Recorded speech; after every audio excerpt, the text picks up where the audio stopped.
Welcome to this ordinary meeting for May. We've got a fair bit to get through, so we'll get stuck into it. I want to start by asking the Chamber to be upstanding as we acknowledge the traditional custodians. And Councillor Johnston will do the acknowledgement. Thank you, Councillor. Thank you, Mr. Mayor. On behalf of the Sunshine Coast, well, it's working. On behalf of the Sunshine Coast Council, I'd like to start by acknowledging the traditional custodians of the Sunshine Coast local government area, the Gubbi Gubbi people of the coastal plains and northern hinterland, and on whose traditional lands we gather today, and the Jinnaburra peoples of the southern hinterland.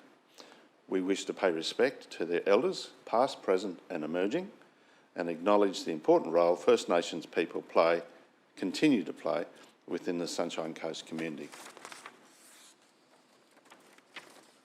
Thank you, Councillor. Please remain upstanding, and I'm now going to call on Pastor Dony Johnston from the Queensland Life Church to read the blessing. Thanks very much, Dony. No worries. Thank you very much. Again, just thank you for the honour and the privilege of being here with you on such a day as this and such a time as this. Let's pray. Father God, thank you for the opportunity of being your servants in and through this place. Today, I lift everyone before you, the men and the women who will make decisions. I pray for their wisdom and discernment. I thank you for all the workers in the back blocks, Lord, those that do so much hard work to enable the decisions to be made. I pray that you would be with them as well, and may all their hard work not go unnoticed and unthanked. So, Father, today, thank you that you are with us. Thank you that you will help us. Thank you that you will guide us. And thank you that we will make great decisions for the people of the Sunshine Coast. In your name, amen. Amen. Thank you, Dony. Please remain upstanding while I call on Councillor Suarez to give a short condolence to a member of our community who passed away recently, and Les Donald. Thank you, Councillor Suarez. Thank you, Mr. Mayor. Les Donaldson passed away in March of this year. Les was a founding member of the Maroochy Sanctuary Wetlands, and he was a very involved community member of Bli. He was a gentleman, a wise man, and he is sadly missed. He leaves behind his wife Lynn and his daughter, I'm sorry, I've just lost her name. Carly. I just wanted to make mention of him. Thank you, Mr. Mayor. Thank you very much, Councillor. Please be seated, councillors. Okay. Yep, I'm going to welcome him right now. It was the next thing on my list. To welcome Councillor Babarowski from parts overseas. Welcome to you. And to also acknowledge that, and he's joining us via Teams obviously, and to also acknowledge that Councillor Dixon is a late arrival and will join us at 10:30. First item of business is the receipt and confirmation of the minutes of our ordinary meeting on the 27th of April. Someone to move and second. Councillor Tolley, seconded Councillor Cox. All those in favour? That's carried unanimously. Councillor Babarowski, I assume you got your hand up. Thank you. There is no mayoral minute. In relation to councillors, in relation to conflicts of interest, I remind councillors of the requirements of Chapter 5B of the Local Government Act 2009, which sets out how councillors' conflicts of interest should be managed. And these requirements apply to how we'll deal with the meeting today. So should you have a conflict, please raise that prior to the item being addressed. There are no procedural motions. There are no presentations. We'll move to item 8, which is the quarterly progress report, and call Luke Flanagan to open that report, and then we'll hear from all of our ELT around their various responsibilities. Thank you, Luke. Thank you. Good morning, Mr. Mayor, councillors and members of the public. This report presents a progress report for Q3 2022-23. The report covers the period 1 January to 31 March and seeks to inform Council and the community on the progress of the implementation of the activities, significant projects and service highlights from Council's operational plan. In doing so, it shows how we're advancing our vision as Australia's most sustainable region, healthy, smart, creative. In accordance with our statutory requirements, each quarter Council receives a progress report on the delivery of the operational plan, and the report is published and made available to the community. The report comprises of 2 appendixes. Appendix A, the Chief Executive Officer's Quarterly Highlights Report for the quarter, and Appendix B, which provides a breakdown on the progress of each of the activities from our operational plan. I'd now like to invite our CEO, Emma Thomas, to give an update for the quarter. Thanks, Luke, and through you, Mr Mayor, and good morning, councillors, good morning, executive team. Quarter 3, busy period on the Sunshine Coast, with plenty of holiday season activity occurring across our entire region, with locals and visitors all taking in the sights, attractions and flavours of the Sunshine Coast. For all of us already living and working on the Sunshine Coast, we know our region is special. How we balance the needs of our current community and those that will call the Sunshine Coast home in the future is an important part of Council's purpose and our genuine commitment to advance our vision as Australia's most sustainable region, healthy, smart and creative. To effectively position our region for the future, it's important that we continue to engage with our community, listen to their feedback and put in place plans that guide our decisions. In February, Council adopted the Corporate Plan 2023 to 2027 to establish Council's strategic priorities and the blueprint to advance the vision over the next 5 years as we continue to build a strong and thriving community, maintain and enhance our livability and natural assets, and build the resilience of our economy. The Corporate Plan was informed by significant analysis about what was happening across the country, the risks and opportunities for our region, as well as the Community Satisfaction Survey completed in September 2022. In parallel, Council has embarked on a process to review the implementation plans of our regional strategies that provide the long-term directions for our region. During the quarter, our community was asked to share their thoughts on our regional economic development strategy through a multi-channel engagement process which included an online survey that received almost 700 responses.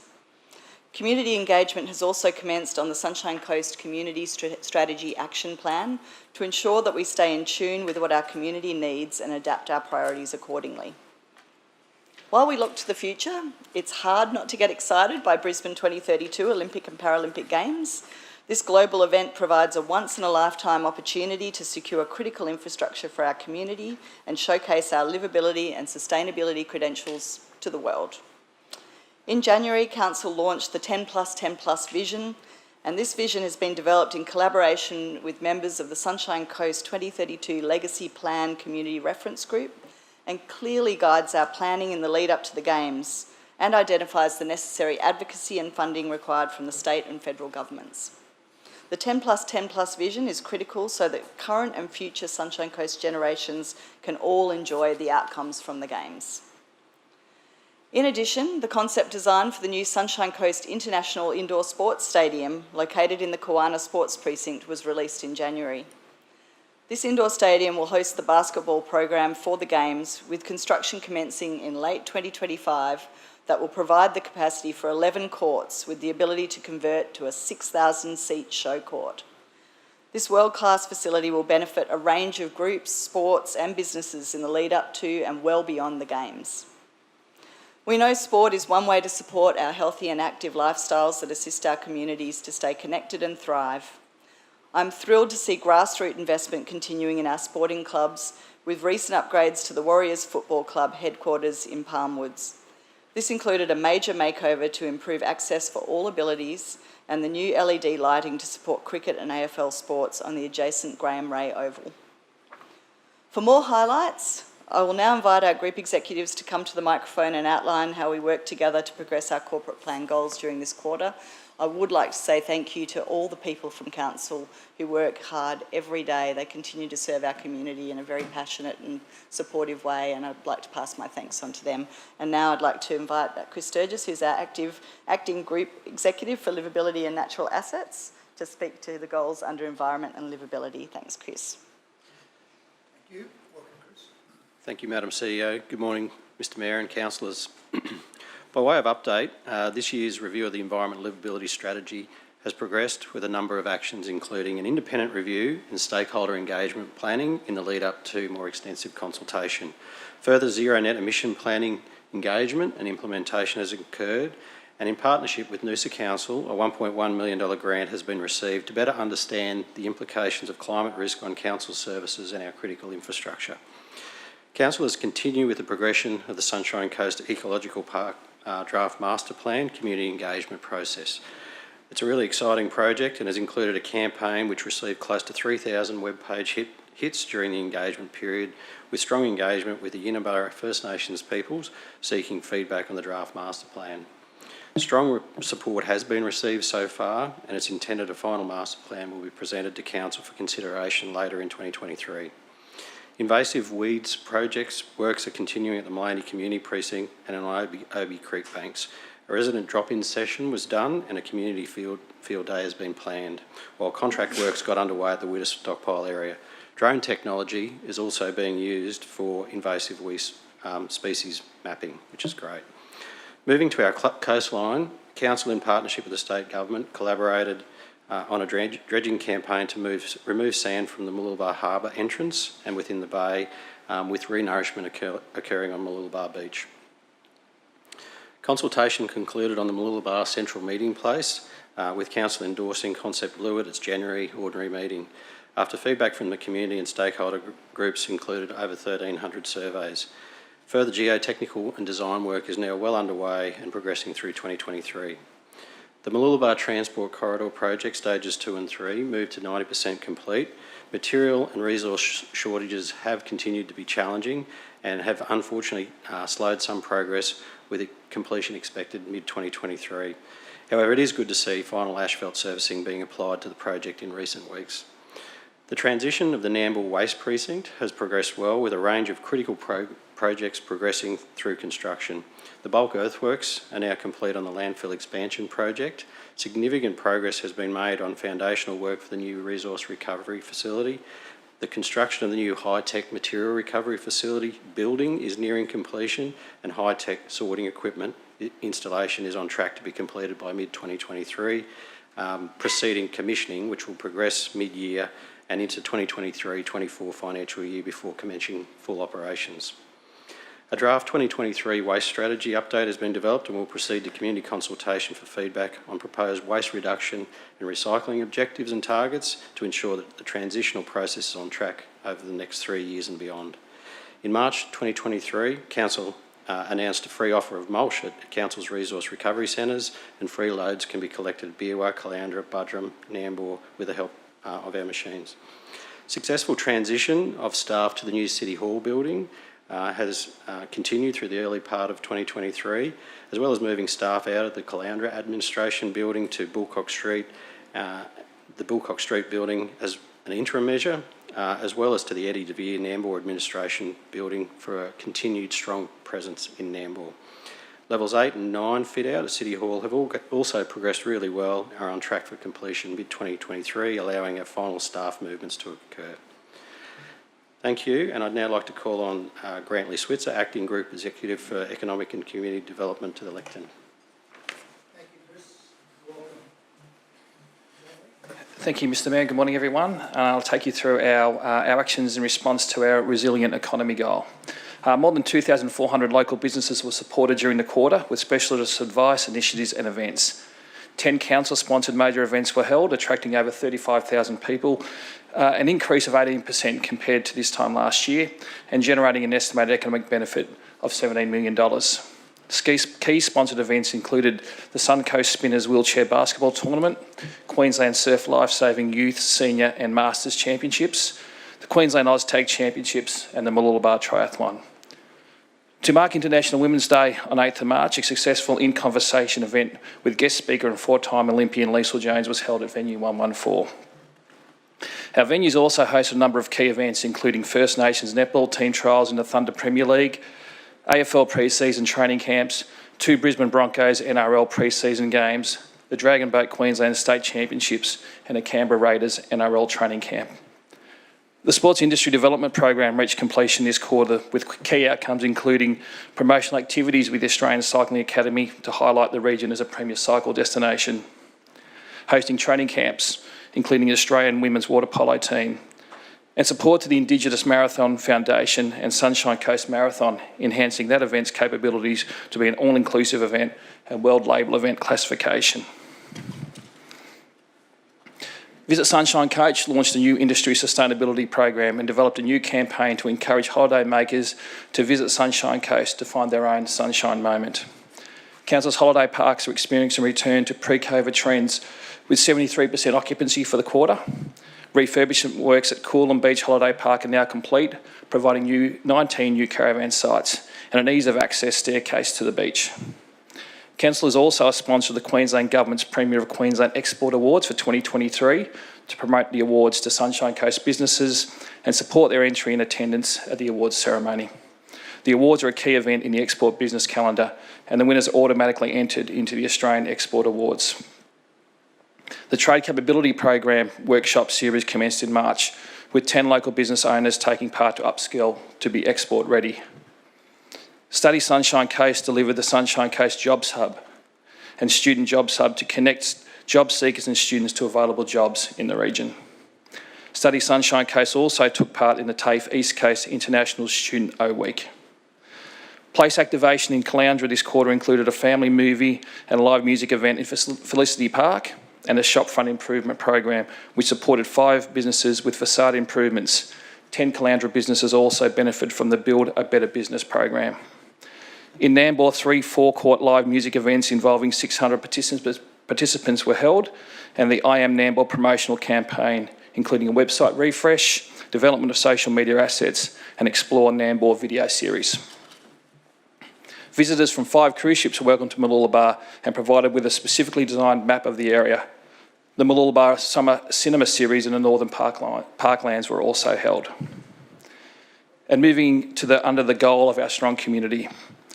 Harmony Week was celebrated in March with the theme Everyone Belongs.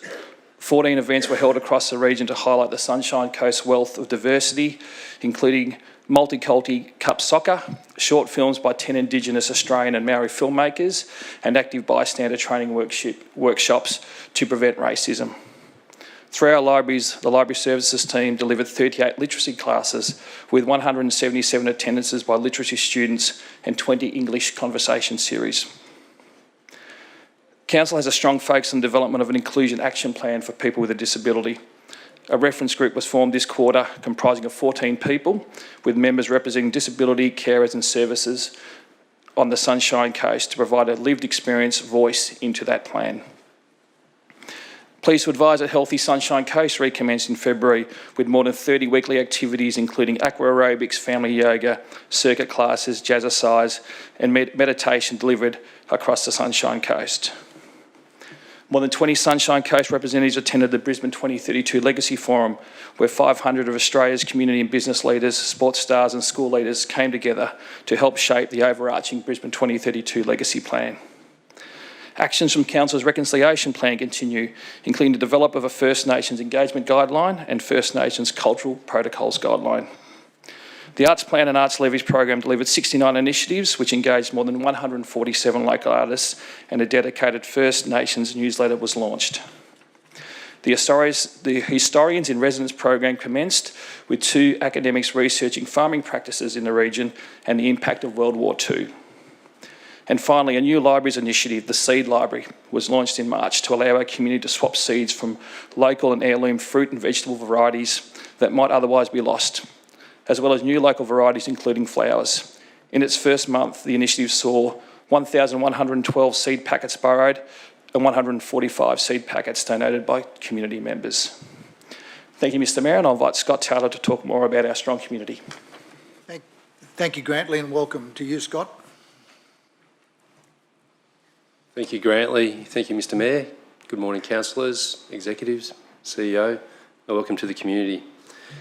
Our communities are connected and thriving places where people are included, treated with respect, and opportunities are available for all.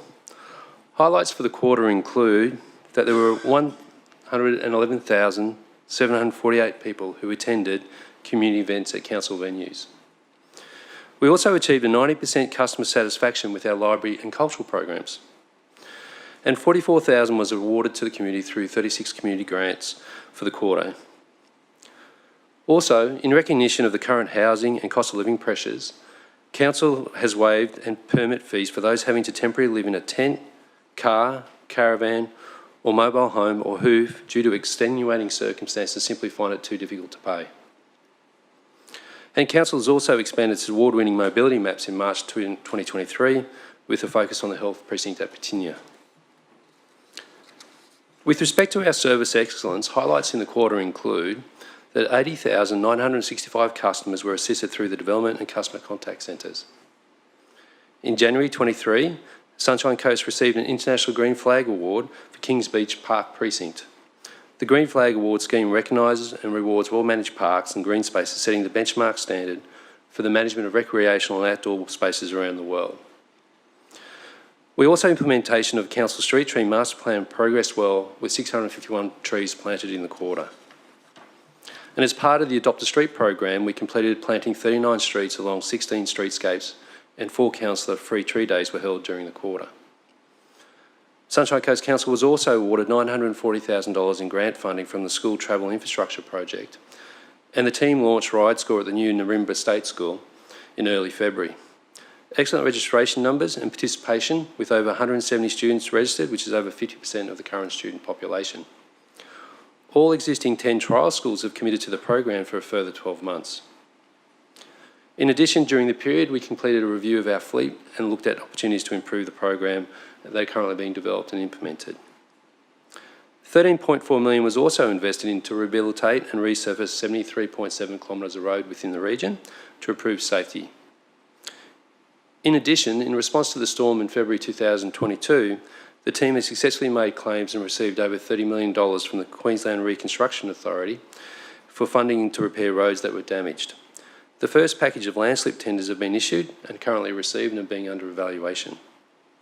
And finally, as part of the Disaster Management Services, the Get Ready Schools program recommenced on the 7th of March, with 3 schools visited, completing 287 students, and visits are booked for 8 more schools for a total of 944 students in the coming quarter.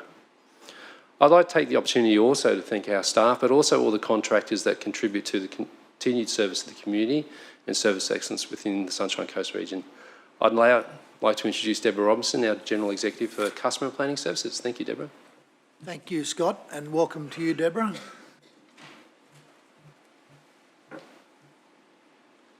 Thank you, Scott. Good morning, Mr Mayor, councillors, CEO, executive and public.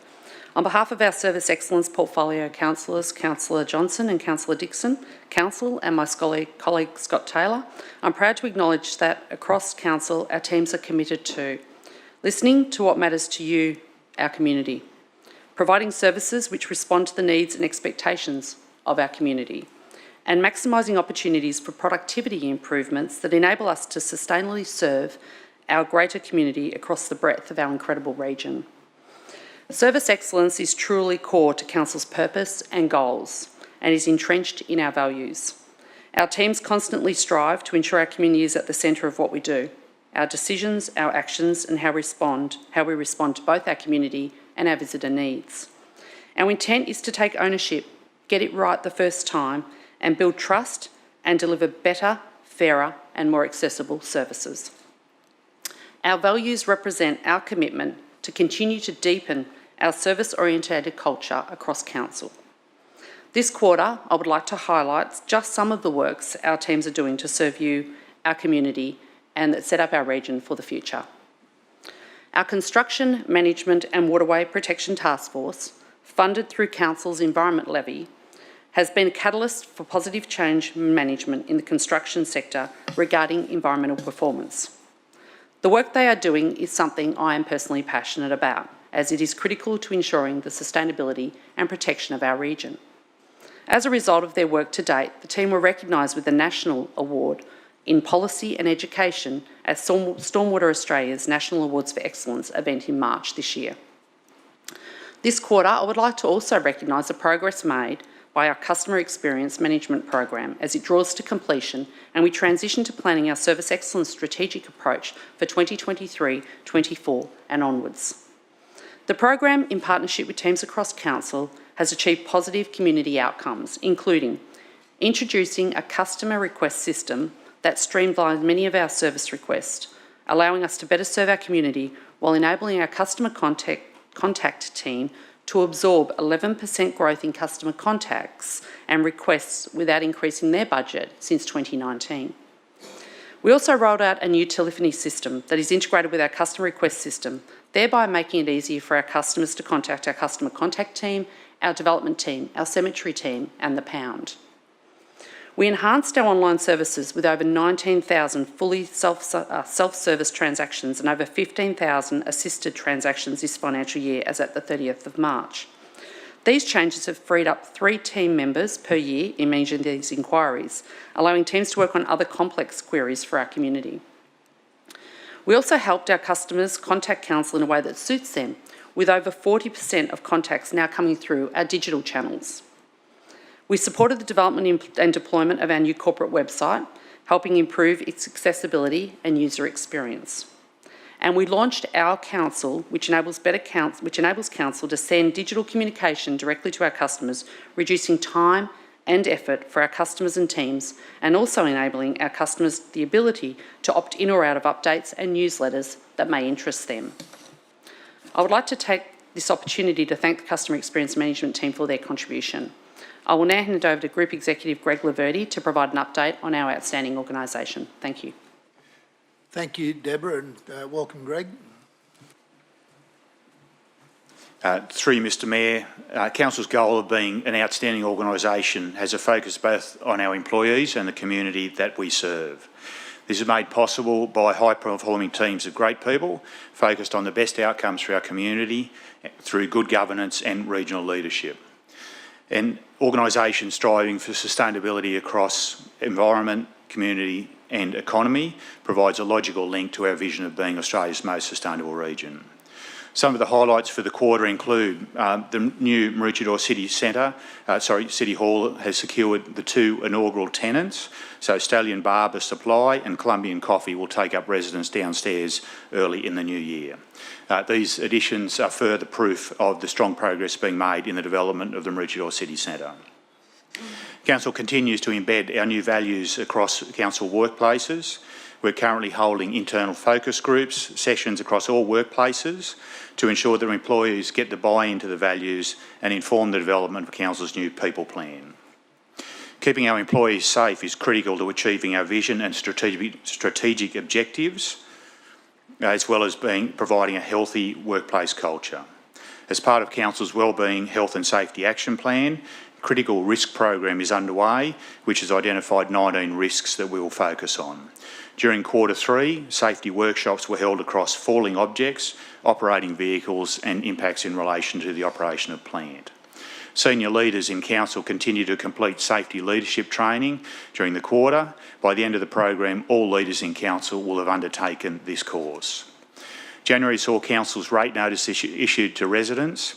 Comparative to 2022, rates-related email inquiries increased by 25%, phone inquiries by 8%, and counter transactions decreased by 18%. So, notwithstanding the move to City Hall and the change in those operations, the customer satisfaction reported during that period was 4.69 out of 5 based on sample surveys. So that's a good result considering the change in operational arrangements. The Sunshine Coast Solar Farm offset 118% of electricity consumption during the quarter, contributing to a more sustainable region and a smaller carbon footprint for Council. The solar farm allowed approximately 125,000 tonnes of CO2 carbon emissions from traditional electricity sources to be avoided since the solar farm commenced operations. During January and March, our robust cyber security system blocked 1,247 impersonation attempts and 598 malicious attacks on our digital infrastructure. The new Sunshine Coast Council website was launched in February with a similar look and feel. The new site allows for more sophisticated artificial intelligence capability and reporting analytics. The data will better inform how we can serve our community through internet-based interactions and services. I'll now ask Craig Matheson, the Group Executive of Civic Governance, to come forward to tell you a bit more about the highlights from our standing organisation during the quarter. Thank you, Greg, and welcome, Craig.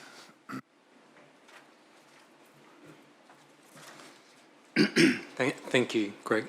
Good morning, councillors. Through the Mayor, this is the first quarterly report presentation opportunity in which there's a dedicated report for you in relation to the activities of the Civic Governance Branch, which through your decision in July last year, you created as a component of the organisational architecture for council.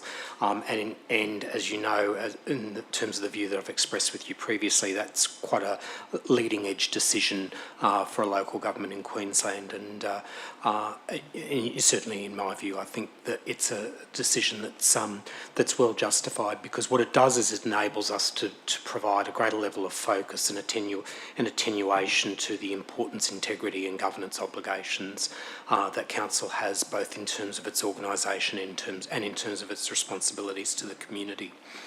I'll just touch on a couple of the key highlights from the quarter, and then I'll and then I'll mention very briefly something that I've previously mentioned to you about, is around what I call our bread and butter in civic governance.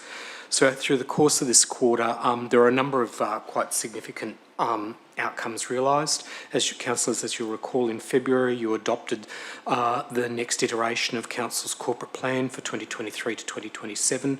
As you know, our corporate planning process is quite an extensive, rigorous and robust process, and it's very much evidence-based, informed by fairly extensive research engagement, including through our community satisfaction survey, and it helps to provide the platform upon which the council makes its resource decisions and shapes matters such as its budget and its service delivery priorities. In addition, during the period through the corporate planning and performance team, we were successful in achieving a number of additional grants to support a range of activities that are sponsored by council, including for the Horizon Festival, some of our climate risk and coastal hazard mitigation work, and a parklands adaptation pilot. Councillors, you'll recall in November 2021, the Office of the Information Commissioner conducted an extensive audit in relation to council's compliance with its RTI, that's Right to Information Act and Information Privacy Act obligations, and the Information Commissioner came back to do its audit of our progress in implementing the 22 recommendations from that report. We responded to that audit in March this year against each of the 22 recommendations, and we were able to respond comprehensively and positively in relation to all of those recommendations, and we're now working through with the Office of the Information Commissioner in the context of finalising the Commissioner's final report to Parliament on the implementation of those recommendations. We've also made significant progress during the quarter on doing our annual update and review of Council's strategic risk management register, which also is a foundational part of the architecture around our organisation's corporate governance framework. While it's occurred outside of the quarter, the revised strategic risk register was presented to the Audit Committee earlier this week and supported with some very favourable commentary from the Audit Committee, and that will be featured in the Audit Committee's report to Council at the next ordinary meeting of Council. One other aspect to the civic governance area, as you know, Council includes our responsibility for two of Council's major projects, one of which is the Maroochydore City Centre development, and our governance responsibilities in the context of that project. Councillors, as you know, we've worked with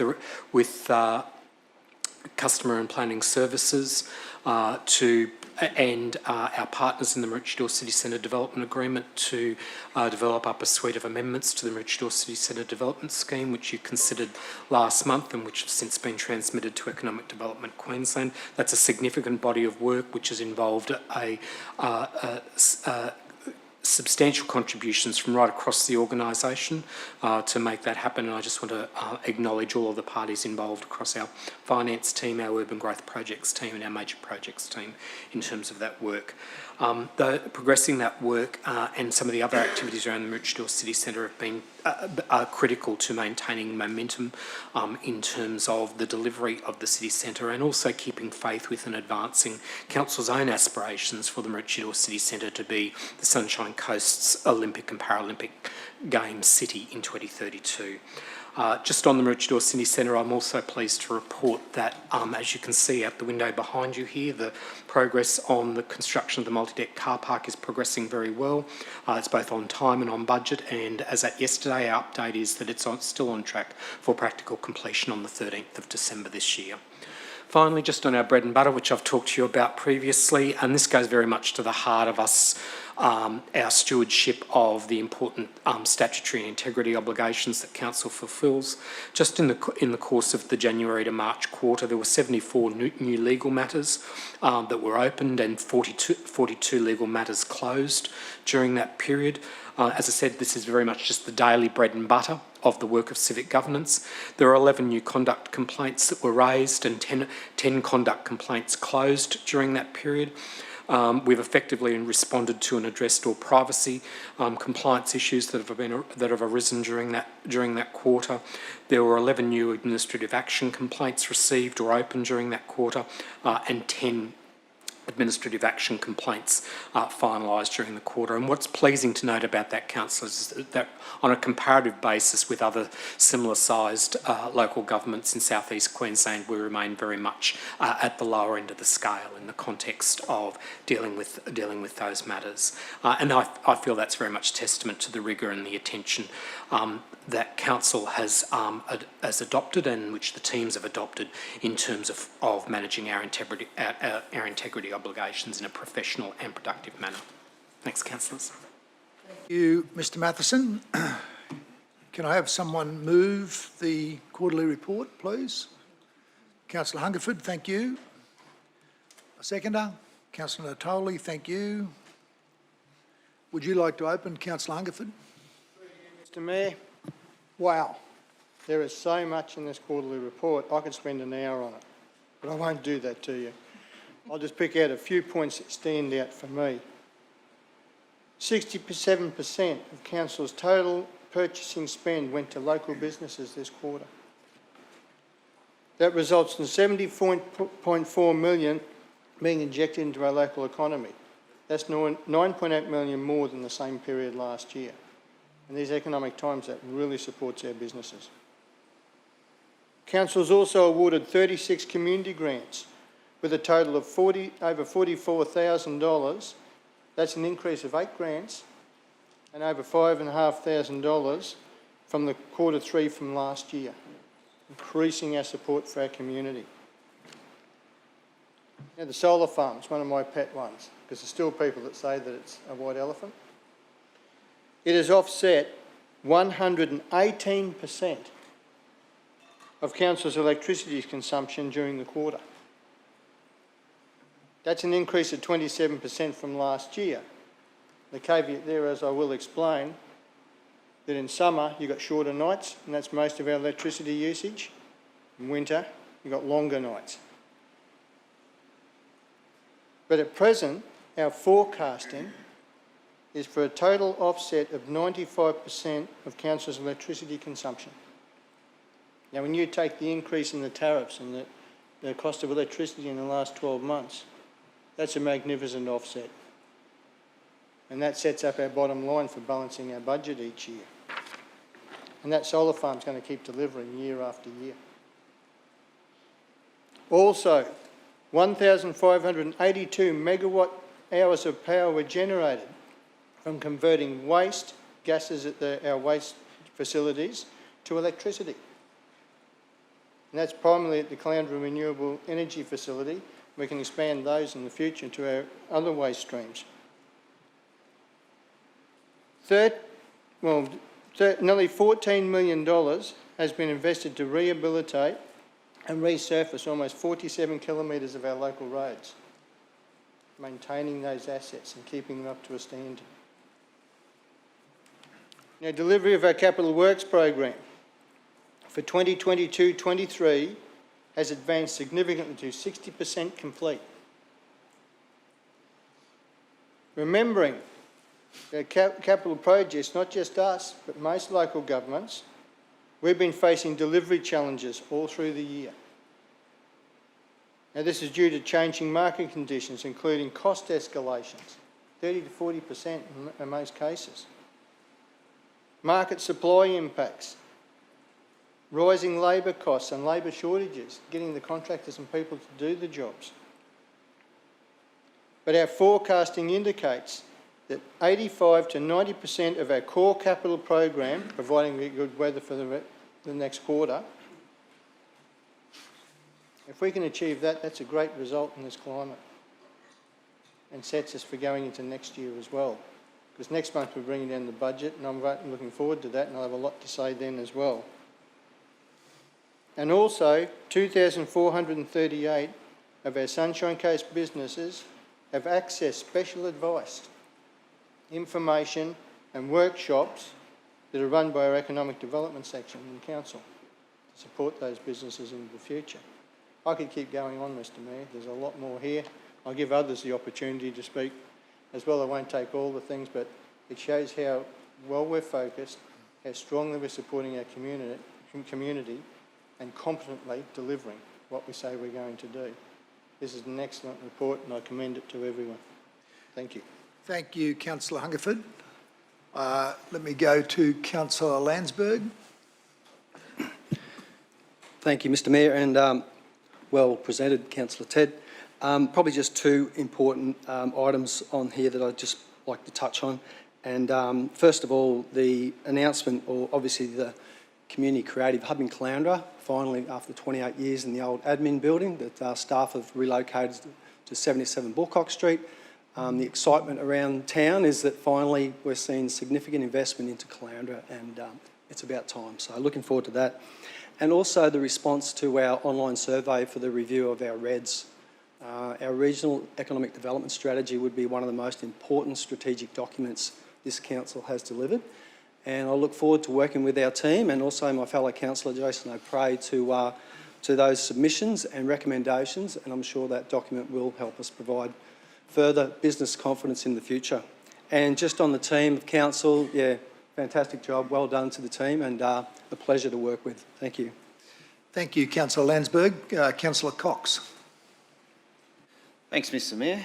I am just going to briefly touch on a couple of points from our environment and livability portfolio, and I know Councillor Suarez will probably say a few words as well.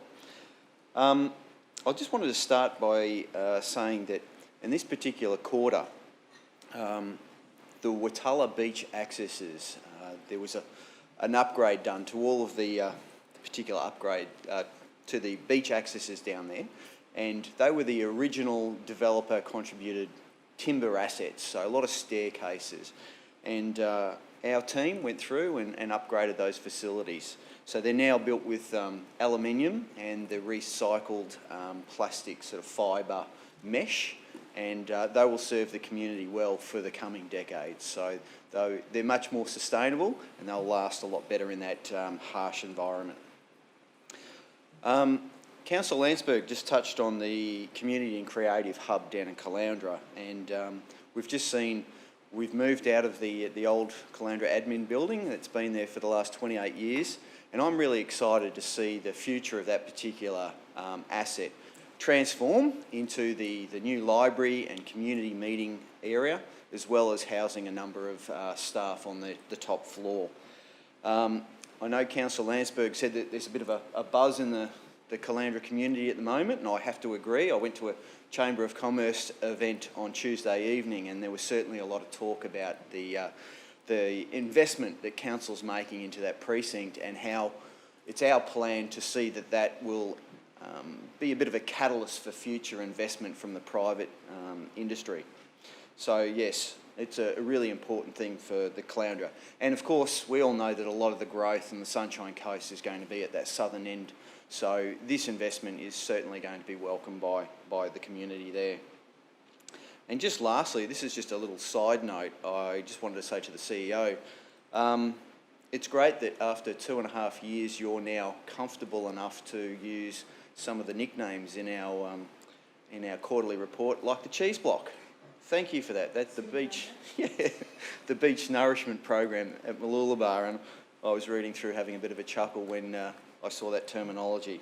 But once again, can you please thank all of the staff that help make a huge contribution from their respective roles, right through your executive leadership team, down to our frontline staff, because they are the ones that are putting our community at the forefront of everything that we do here at the Sunshine Coast Council to make this place, this region, a better place for our community, both now and into the future. So thank you. Well said, Councillor Cox. Councillor Suarez. Thank you. Through you, Mr Mayor. Yes, I agree with Councillor Cox's comments and congratulations to the staff. Thank you for the report, Luke, and thank you to all of the executives. I typically speak only to the Environment and Livability portfolio section of the report, but I'd like to thank the staff for all the work they do outside of that across the region and especially in Division 9. One thing outside of the Environment and Livability report was the Legacy 2032 Legacy Plan. We were fortunate enough, the Mayor, the CEO, Greg Laverty, Grantley Switzer and Stacey Sheriff and a number of other staff went down to Brisbane for the Brisbane 2032 Olympic and Paralympic Legacy Planning Group. And the feedback from our community reference group who helped put together Sunshine Coast's vision, 10 plus 10 plus 10, 10 plus 10 plus. The feedback from the people in the community who also attended that meeting was how proud they were of the work that they had done with our council in formulating this document, and how the reason they were proud is because they just felt so far ahead of the rest of the pack. We've done so much work. What we did in 1 year was really tried to be condensed and fit into one day. So to all of the people in the community who contributed to that, I thank them as well. Back to the Environment and Livability report. One of the things I wanted to touch on was the Climate Risk Study, which is the joint partnership that Sunshine Coast Council have with Noosa Council to better understand the implications of climate scenarios and the cascading effects that an individual event can have. It impacts on our key services, our critical infrastructure, our environment and our communities. I've been questioned a number of times by people in the community about climate change. Please provide me the facts, please provide me the details. And essentially, climate change is not a belief system. There is a wealth of evidence to support the notion that human-induced climate change is happening now and is a significant risk to our way of life. And if those who are out there who disbelieve that climate change is a thing or is real, if they have the time to research the conspiracy theories, they have time to research and find articles that actually debunk a lot of those myths. And as I said, it's not a belief system. Our federal government, our state government and local government all adhere to the information and evidence that has been provided. The federal government has adopted and accepted the IPCC 6th Assessment Report, and the state government has mandated that local governments must address the changing climate hazard risk within their local government boundary. I congratulate the work that both Sunshine Coast Council and Noosa Council have done in partnership to prepare for the future of our region. And look, whether you believe in climate change or not, I believe it's better to be prepared than not. So I'll just leave it at that, but I am really happy to support the work that's happening with that joint program. A couple of other things, we had the clean-up for the hatchlings and Clean Up Australia. I know the data's in the report, but 280 kilograms of waste was collected for Clean Up for the hatchlings and 4.2 tonnes for Clean Up Australia. Last year, Clean Up Australia Day happened just after we'd had the flooding events and a lot of the rain. We had styrofoam spread across our beaches, and I know in Coolum particularly, and thank you to the community members that helped myself and my children carry a massive Unity water pipe on our shoulders up through soft sand up to the park to be collected. It reminded me of the log carries in the military. But this year at the Clean Up Australia Day, it was actually a struggle to find rubbish in our communities. And so I don't know whether that was a reflection of the cleanup for the hatchlings event that happened slightly earlier, but it was really a wonderful experience to actually go hunting for rubbish to pick up. Our electric mower fleet, we got 5 new electric mowers in our fleet, and that's just one small initiative that we're undertaking to reach our zero net emissions target by 2041. It grows our eco-friendly fleet of vehicles as well as other tools. Stormwater drainage, our stormwater network is one of our largest assets here in Council, and its effective management is critical. Again, the numbers are in the report, but one of the numbers was 280 customer requests were investigated and responded to. If something goes wrong with our stormwater network, the community are going to tell us. So it is really critical that we keep that under control. I'm not sure if Councillor Johnston is going to speak about the Sunshine Coast Ecological Park, but we've been receiving great feedback from the community on that project, and the park breaks away from the traditional models that they are either environmentally focused or people focused. This one does both. It extends the protection of Mary Cairncross to protect the sensitive environmental values contained within, and it's also a place for people to take the load off Mary Cairncross and offer a different opportunity to experience a natural environment. It's going to be a huge change from its existing cleared rural parcel of land. And the final thing I'd like to touch on is the Nambour Waste Facility. It's an enormous project. It's one of our largest investments in Council, and I'd just like to thank the team that are involved, our CAMS team, as well as everyone who's planning for that project going forward. It's going to be a great benefit to our community in the future. Thank you. Thank you, Councillor Suarez. Councillor Johnston. Thank you, Mr Mayor, Madam CEO and Luke, as well as the executive team, councillors and those people online. I'd just like to say a few words, support exactly what Councillor Suarez was saying in relation to many issues, but also the environmental reserve that we're envisaging for the Mary Cairncross Park. There's a lot of excitement in the community about it. On Tuesday night, I went to a function.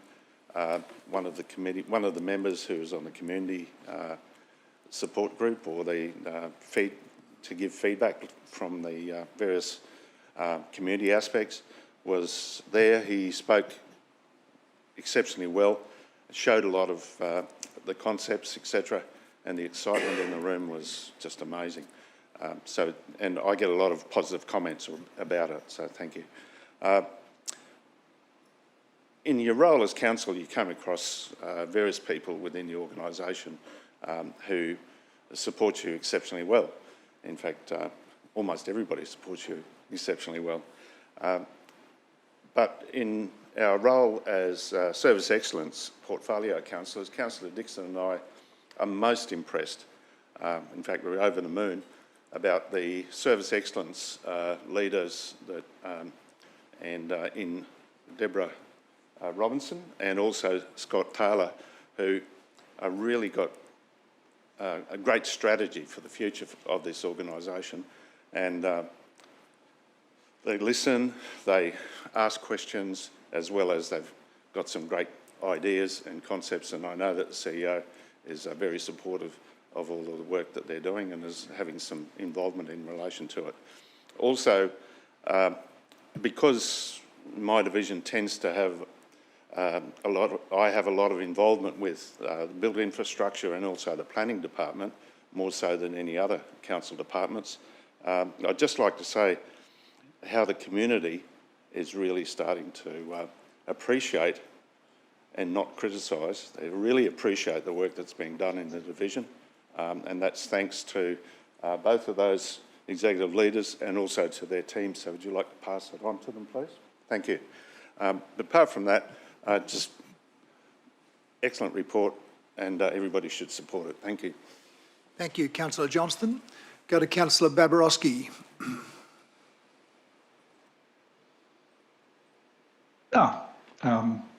Good morning. Thank you, Mr Mayor. Just a quick endorsement of the quality and depth of the reporting. So once again, helps everybody genuinely understand where we're at.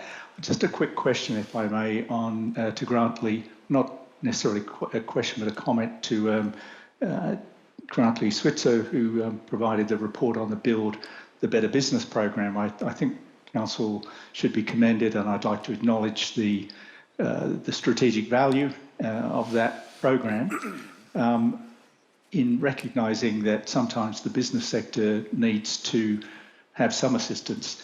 And I'd like to just talk to the team delivering that program on the eligibility and the potential to add Landsborough to that program, largely because we're investing quite heavily in the public domain with our placemaking team and have done for some years now.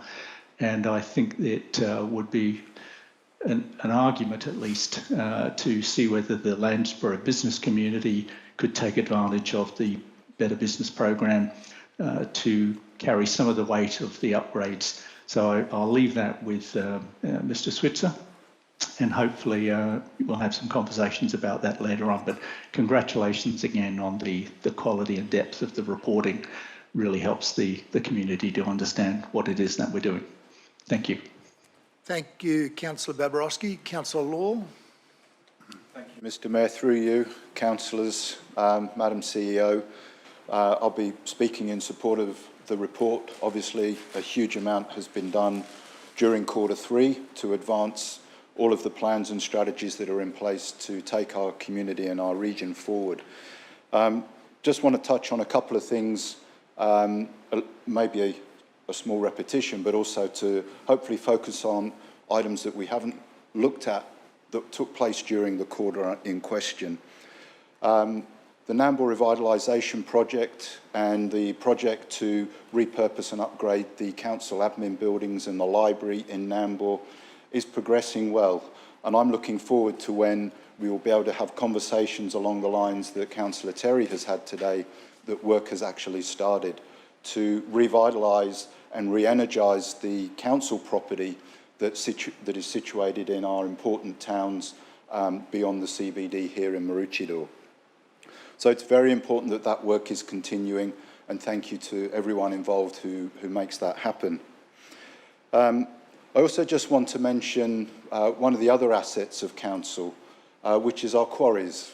The quarries are both located in Division 10 in the hinterland near Nambour. And in December, we decided that we would look at leasing those quarries, leasing the operation of those quarries to private operators. During the quarter, that work has commenced and is going along reasonably well. But the community remain quite concerned of what's happening there.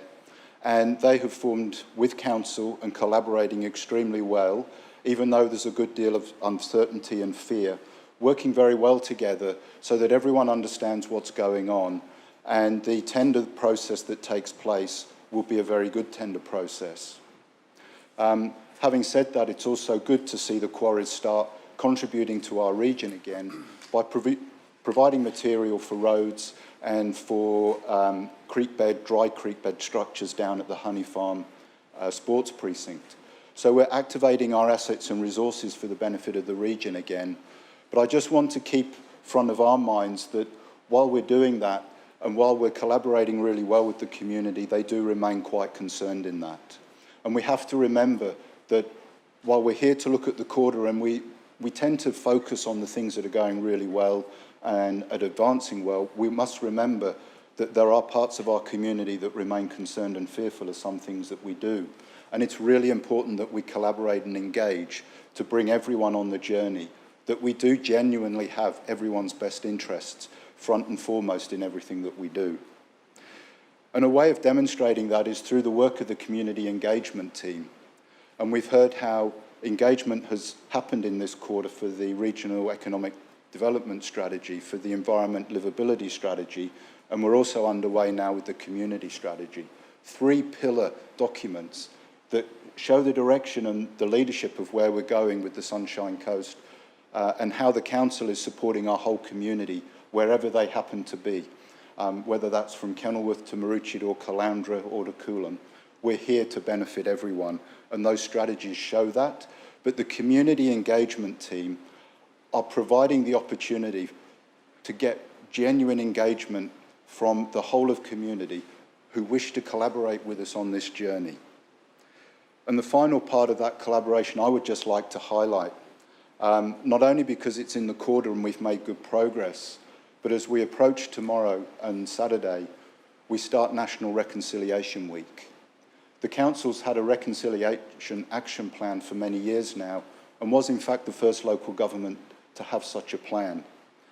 We're currently implementing and have nearly completed all 17 actions in our current Innovate Reconciliation Action Plan, and that has included starting the scoping work that will enable us to create the next action plan, which will, we believe and we hope, following engagement with the First Nations people of our community, that will become a stretched wrap. What that means is that we will go and we will work even harder to have genuine reconciliation with the First Nations people of the Sunshine Coast, the First Nations people of Australia. So we have demonstrated through the report, Madam CEO, Mr Mayor, the amazing work that is going on, but we need to continue and we still have a lot to do. But I'll be supporting this today and look forward to that further collaboration and working with the Council and with the community to achieve the best possible outcomes that we can. Thank you. Thank you, Councillor Law. Councillors, I join with you in recognising the tremendous work of our team and of our council, and there's been plenty of plaudits this morning demonstrating the confidence of our council as the representatives of the community in the work that our staff are doing. I think there is still an elephant in the room, however, and that really is around the housing crisis that we have on the Sunshine Coast and indeed around Australia and around the world. And some of you will recall that we established a Mayor's Round Table on housing and homelessness back in 2019, and we've made steady progress along the way since then. I know we're on the verge of a number of initiatives. It's worth remembering, of course, that typically the provision of social and affordable housing is not the responsibility of council. However, whether we like it or not, our community has an expectation that as their elected representatives, we're going to do something about it. And part of that will be convincing the state and federal governments that they've got a role to play as well.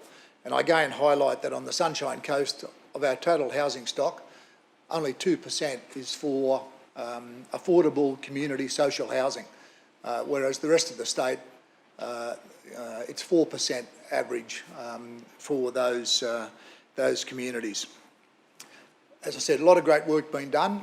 I'd love to see in our next quarterly report a real step forward, and that's in our collective hands to make that happen. Certainly what we are proposing in conversations I've had with various members of the state government and their executive, I think we really are onto some very good opportunities. So it's always great to recognise all the great things that are happening, but I think for the benefit of all those people who don't have a roof over their head, and indeed all those people in our community who desire us to take some action, I just want to urge everybody to continue down that path. Yesterday morning I attended the Salvation Army breakfast for the launch of their appeal. Demand for those groups is ever increasing, as it will be for all sorts of community and religious organisations around the coast, and we should be very grateful for the work that they're all doing. Again, I make the point, in 2019 we recognised that there was a challenge in housing.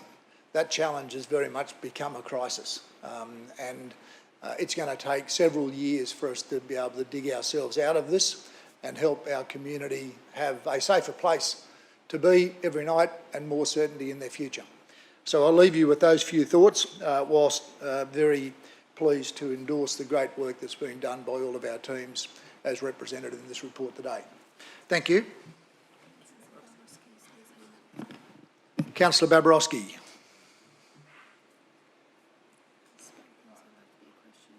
Sorry, Mr Mayor, that's an error. No questions from me. Okay, thank you. All right, I'll come back to Councillor Hungerford for closure. Thank you.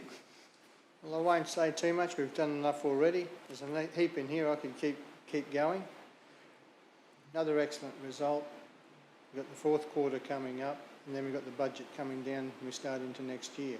But I think we're in a very healthy place to continue to deliver like this well into the future. Thank you. Thank you, Councillor Hungerford. All those in favour? That's carried unanimously. Thank you, Councillor Babarowski. Thanks very much, Luke and the team. Good presentation.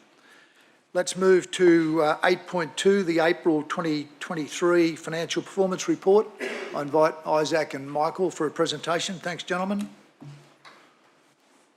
Thank you, Mr Mayor. Good morning, all. I'm here to present the financial report for April 2023. Perfect. Council, at the end of April, our operating result was $82 million, which is above the current budget of $1.9 million. The difference in the variance is experienced the revenue above budget of $2.6 million and expenses above budget of $4.6, of which $4.2 relates to the accounting treatment of expenses undertaken through the Capital Works program. Some of the highlights, so we're still receiving unbudgeted operational grants through the disaster flooding occurred last financial year. That's in the vicinity of $1.5 million. And our return on investments are continuing to increase due to the change in interest rates in market conditions. In terms of expenditure, employee costs remain below budget due to current continued vacancies throughout the organisation, and there were adjustments applied in budget review too due to inflationary impacts. Our Capital Works program has progressed 60% as a total, but in terms of our core program, it's progressed 66% with an actual spend of $138.7 million. We are forecasting an 85% complete for our core program for this financial year. Our cash at the end of April was $342.6 million, and our debt remains unchanged at $457 million. And we currently have 15 term deposits for our investments performance, totaling $160 million, and they have a weighted average return of 4.42%. And the recommendation is to receive and note the report titled April 2023 Financial Performance Report. Thank you. Someone to move? Councillor Hungerford, thank you. Seconder, Councillor Natoli. Would you like to open, Councillor Hungerford? Through you, Mr Mayor. Isaac's gone through a couple of those, but I'll go through them again. Council has a positive operating result of $82 million. At the end of year forecast result of $18.5 million. That's a positive operating result. Not many levels of government are achieving that at the moment. The forecast net result of $146 million after capital revenue and non-recurrent expenses provides an improved position to the expected budget of $9 million. As of the 30th of April, $505.7 million operating revenue has been achieved, which is $2.65 million more than the current budget. 30th of April, $423.7 million has been expended, resulting in a variance of $4.6 million. That's 1.1% higher than budget. As of the 30th of April, $176 million, or 60.1% of our total $292.9 million capital works program has been financially expended. An excellent result for this time of the year in the difficult market. Our core capital program has progressed 65.9% of budget, an actual spend of $138.6 million. That's about investing into our community again. That money goes around in our community. And our corporate major projects have progressed 54%. So of that, stormwater, $2.1 million stormwater pipe relining program, that's progressed with $1.3 million in expenditure. Council's $23 million road resurfacing and rehabilitation program has progressed 84% with a total expenditure of $19.4 million. And $2.3 million of our bus stop program, that's progressed to 99% with a total expenditure of $2.295 million. Council's cash as of the 30th of April is $342.6 million, excluding trust funds. And Council's debt as of the 30th of April is $457 million. And I'll expand on that. Keeping in mind that we've got over $6.5 billion worth of assets. and only $457 million debt. That's a very healthy debt to equity ratio. Outstanding. Now, in March 2023, Queensland Treasury Corporation completed a credit review for Sunshine Coast Council. That credit rating has reaffirmed a strong outlook.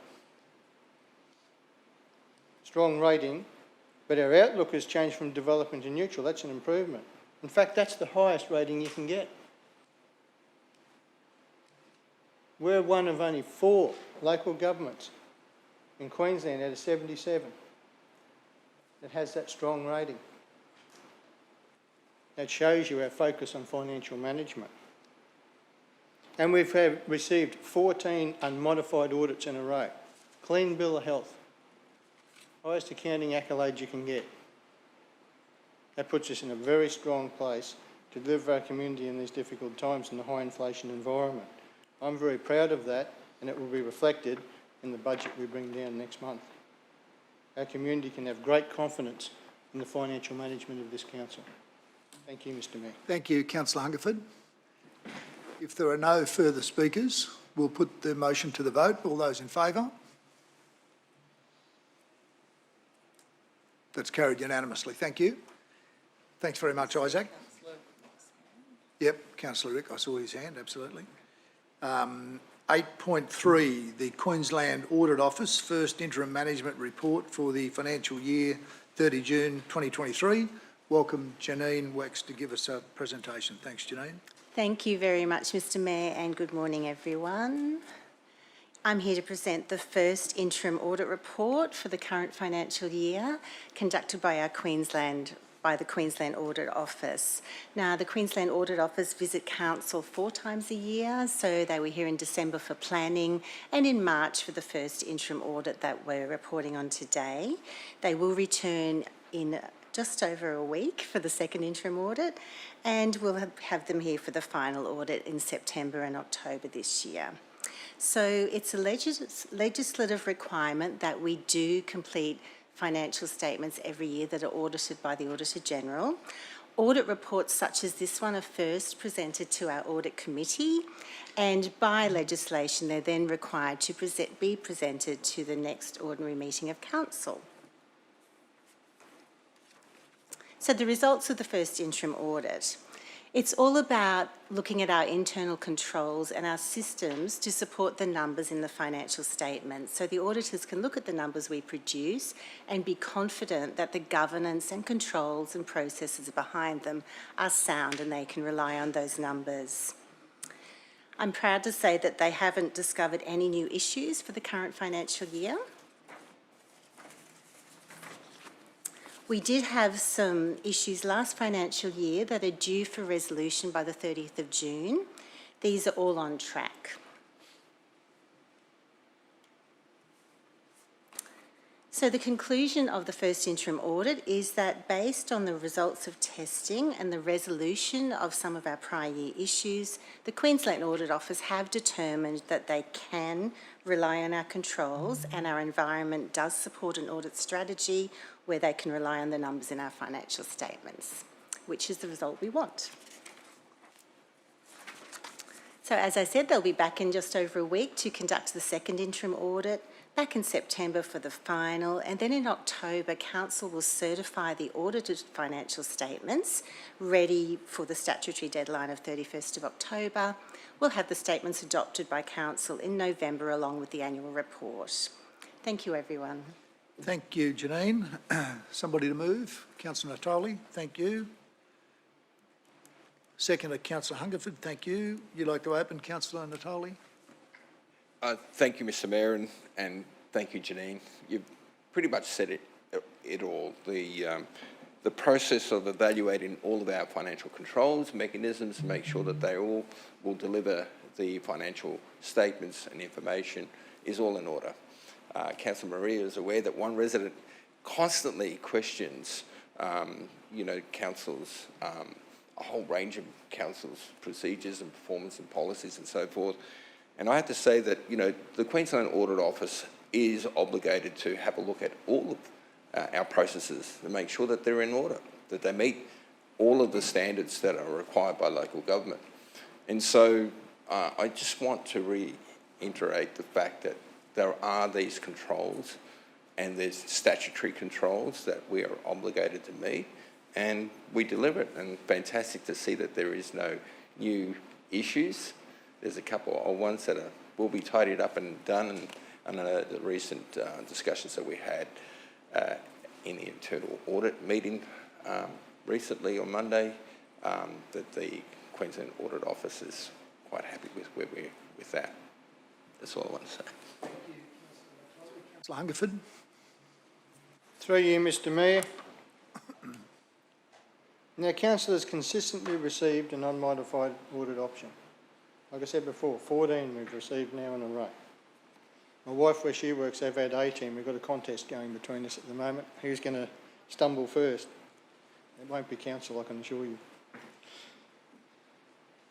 Now, that audit opinion means the financial statements in all material aspects give a true and fair view of council's financial position,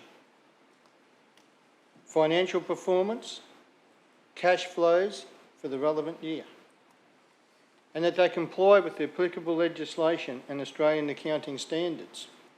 Now, these results for all Queensland local government audits, they're included in the Auditor General's report that is tabled in Parliament annually. Now, looking at our first interim audit assessment, the design and implementation of council's internal controls relevant to the final report and whether they are operating effectively, the Queensland Audit Office assesses key controls they intend to rely on in auditing council's financial statements, and that's all the statements. Based on the results of Queensland Audit Office testing completed to date and the resolution of some of the prior year issues, they have determined that council's internal control environment does support an audit strategy where they can rely on council's controls. No new issues have been identified for the 22-23 audit. Let's make it number 15. So I can say to my wife, I've done it again. Thank you. Thank you, Councillor Hungerford. If there are no further speakers, do you need to close, Councillor Natoli? Not necessary. We'll put the motion to the vote. All those in favour? Councillor Babarowski is in. That's carried unanimously. Thank you, Janine, very much. Item 8.4 is the sale of land for arrears of rates. I invite Michael Costello to give us a presentation. I'd just remind councillors that in the event that any particular property or property owner needs to be addressed, we'll need to move into confidential session to do that. Over to you, Michael. Thank you. Thank you, Mr Mayor. Good morning, all. So the sale of land, I'll just give an update to what's in the report. The sale of land as of yesterday, there were 35 properties on the sale of land list with an outstanding rates of just over 360,000. So that has improved from when we wrote the report. And those overdue rates have been remained unpaid for a period of at least 3 years. So by proceeding with the sale of land procedures, the balance of the community will not be required to bear the financial burden of the long-term rate debts. We have a responsibility to collect rates and charges in a timely manner and to carry it such that we can have the cash to carry out essential services and manage our cash. We're very proactive in the outstanding recovery of outstanding rates, and we take every effort to minimise the number of properties that have been outstanding over 3 years. So in January of this year, we commenced with 67 properties, reduced to 45 at the time of writing of the report, and down to 35, and I believe that has actually reduced as of yesterday. In the event that Council approves the recommendations in this report, the legislation directs that we will have a first statutory notice that will be issued in June. The second statutory notice will be issued in September, and the sale of land auction, if required, will occur in October of this year. Noting that over the last 4 years, Mr Mayor, there's only been one property that has been auctioned, and our record is very good in working with ratepayers to ensure that all of those outstanding rates are paid. And the recommendation. Thank you, Michael. Someone to move? Councillor Hungerford, thank you.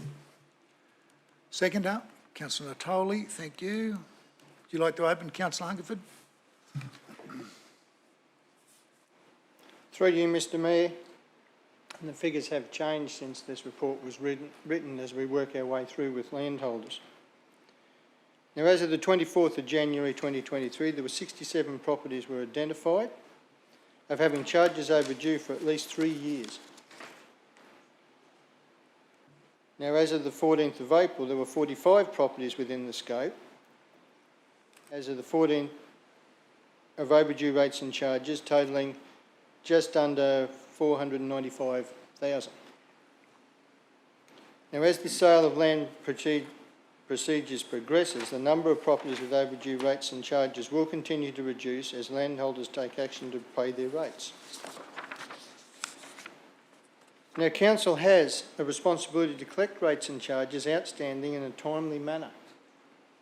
This is to finance our operations, carry out the essential services and ensure effective cash flow management. That goes to our bottom line, achieving that positive operating result each year. Now, we are proactive in recovering the outstanding rates and charges, but we make every effort to minimise the number of properties with rates outstanding for a period of at least 3 years. That effort is made to recover the outstanding rates and charges. We negotiate successful outcomes for landholders and council. Where the desirable outcome is not achieved by this preceding action, credit management officers advise landholders of alternative avenues to seek financial assistance. We want to help people get there. Council's not just being silly here. We want to help every one of those people because they're in difficult circumstances. So our officers take the time to counsel them in finding a counsellor to discuss their other options that may be available, their mortgage regarding refinancing, apply to the state government for mortgage relief loans, and apply to the taxation office for early release of superannuation. We make every effort to assist these people. That helps council, but also helps them as well. And has been stated before, being proactive and working with the residents, in the last 4 years only one property has been auctioned. I think that's an outstanding result and shows that we have care and compassion for our community as well. But we've got to be responsible to the rest of the ratepayers in collecting those monies so we can effectively run our operations. This is not something we do lightly. We do have compassion for those people and we do work our way through. This is an annual process. But it's part of us responsibly managing our finances. So I put it to you, Mr Mayor, and I hope our team can get through to this year where we don't have any again this year. Because I think that was a couple of years ago, that one, from memory. Yeah. So let's get to another successful outcome this year and assist these people in getting a good outcome. Thank you. Thank you, Councillor Hungerford. There are no further speakers. We'll put the motion to the vote. All those in favour? That's carried unanimously. Thank you. Thank you, Michael. We're going to move now into a number of budget-related items. The first of those being the investment policy for 23-24, 8.5. And again, Michael, to give us a presentation. Thanks, Mr Mayor. Okay, thank you. So the investment policy, it's a requirement that Council prepares an investment policy annually, forms part of our overall financial management and part of our budget process. The investment policy sets the boundaries of investment and includes an overall philosophy and strategy for the investment of surplus funds, along with detailed guidelines and procedures for officers in the application of the policy. There have been some minor changes to the individual counterparty limits to the previous policy in order to take advantage of the best available returns for each investment category. Council investments are prescribed as per the statutory body Financial Arrangements Act. We are identified as a Category 2 investment power, along with investments in Queensland Treasury Corporation and Queensland Treasury Corporation and Queensland Investment Corporation, along with a range of other high-rated counterparties without further approval to be sought from the Treasurer. The Act includes a list of prohibited investments that require Treasurer approval, including derivative-based investments, non-Australian dollars, and maturity of a greater period of 3 years. Our policy maintains an active strategy with the following goals: maximise investment returns from investment activities, exceed the benchmark, invest only investments as authorised under current legislation, invest only with approved institutions, and importantly, invest to protect the capital value of the investments. Consideration will be given to ethical investment principles in determining the approved counterparty lists for investment of funds. And the recommendation, Mr Mayor. Thank you, Michael. Someone to move? Councillor Natoli, thank you. Seconder? Councillor Hungerford, thank you. Would you like to open, Councillor Natoli? Thank you, Mr Mayor. Look, we know how well our council has managed our funds over the years, and the investment policy has stood us in good stead. In all the time that I've been involved in local government, never had an issue in regards to any of our investment strategies, because our policy is sound, and the work that Michael and his team have done and been able to prepare this investment policy to be able to reflect the best outcomes for the council, best returns under the safeguards that this policy enshrines. So congratulations on the work. Obviously every year this has to come back to council, and all I can say is the history shows that it has worked well for council over the years. Thank you, Councillor Natoli. Councillor Hungerford. Through you, Mr Mayor, remembering in the last budget report we just did before, we've got 342.6 million in cash. Now, we use that at various times through the year. So rather than sit it there, we try to make some extra money on it, because that helps deliver our operations. Now, this investment policy, the guidelines regarding the investment of surplus funds with the objective to maximise earnings within approved risk guidelines to ensure the security of funds. So we don't do this willy-nilly and we put it where it's very sound and secure, because we don't gamble with ratepayers' money. So council will maintain an active investment strategy with the following goals: maximise investment returns from investment activities, exceed the benchmark of the Bloomberg Australia Bill Index, invest only in investments as authorised under current legislation. No risky stuff at all. We're not going to gamble on the stock market. I've seen some local governments in Australia have actually done that and come off second best. Invest only with approved institutions, and invest to protect capital value of investments. So that capital is not at risk, because that's ratepayers' funds for those projects in the future. This is a very sound policy. It served us well. At the moment, with the interest rates going up, it's meant a little bit of a windfall for us, but we've also got the high inflation cost pressures on delivering our services out there as well. It's a balancing act, but this is very sound, very prudent. If it had anything risky in there, I wouldn't support it at all. Thank you. Thank you, Councillor Hungerford. Councillor Johnston. Thank you, Mr Mayor, and thank you too for the report. I was asked, I support the comments made by both Councillors Natoli and Hungerford and the report. And I was asked recently by a constituent a question, and I said, well, I'll ask it of our accountant at the next meeting.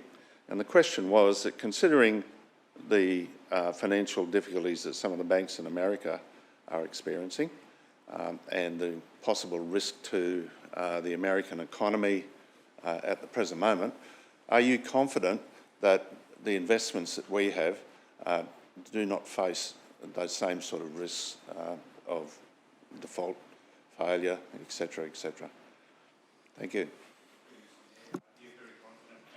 The Australian banking sector is markedly different to America. America tightened up post the GFC, but post the GFC, Australia actually did more.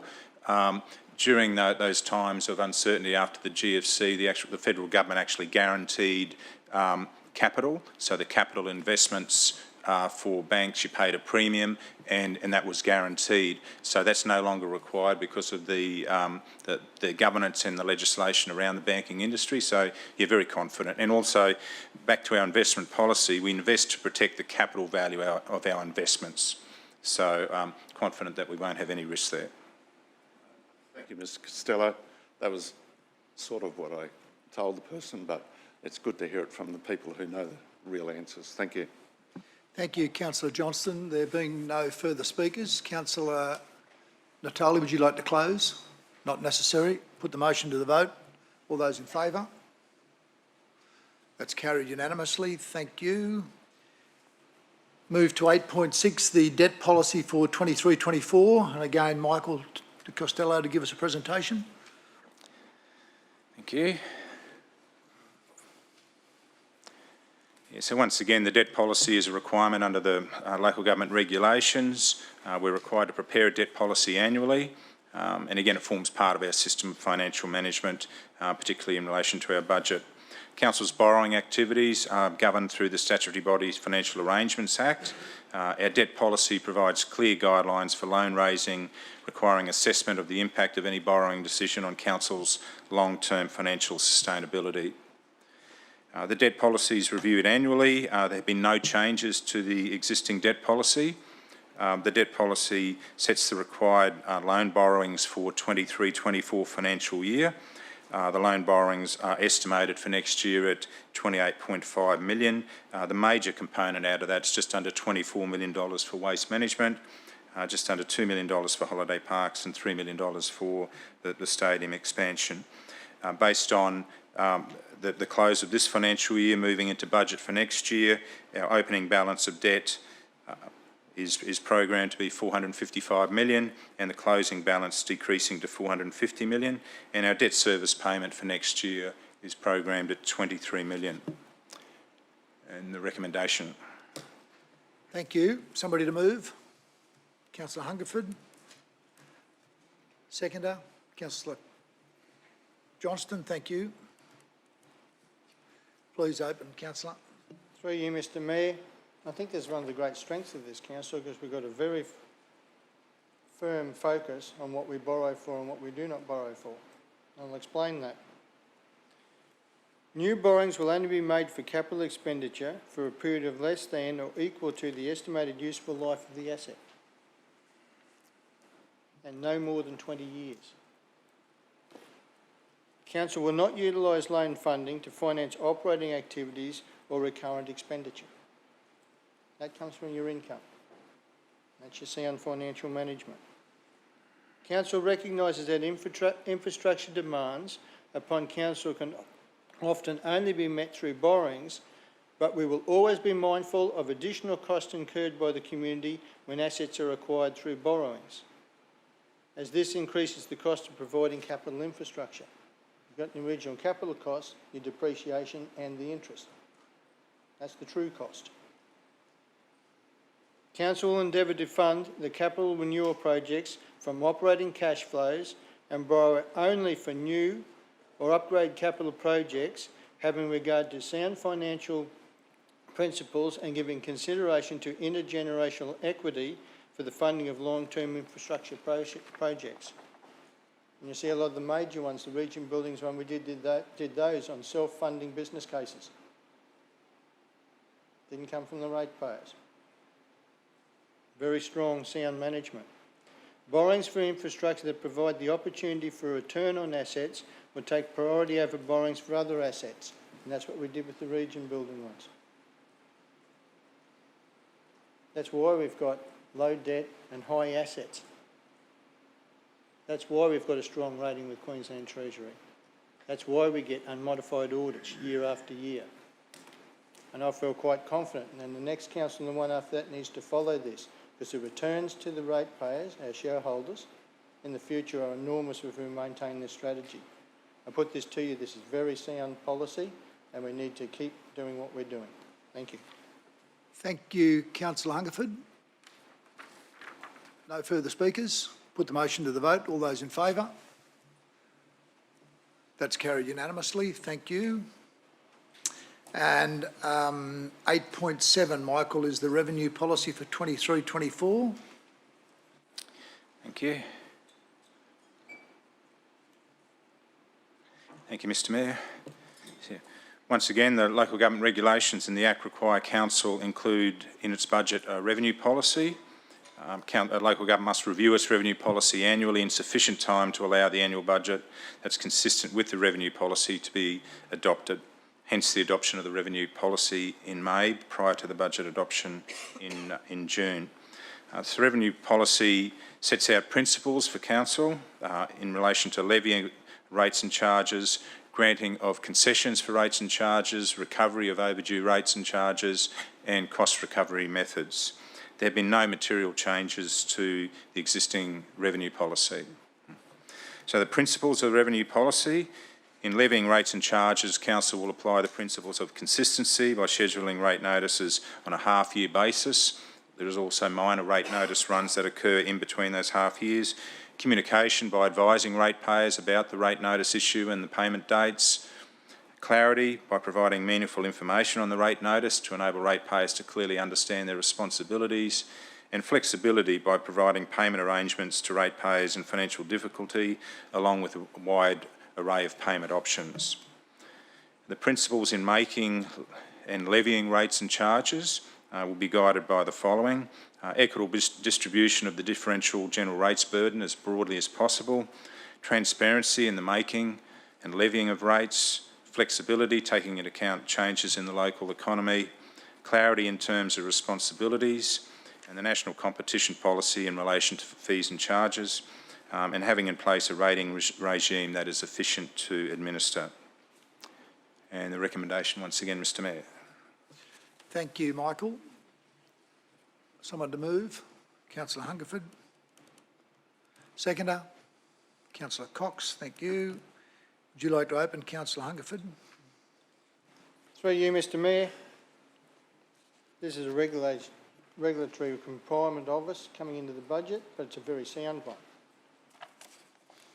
The Local Government Regulation 2012, Section 193, details what must be included in a revenue policy.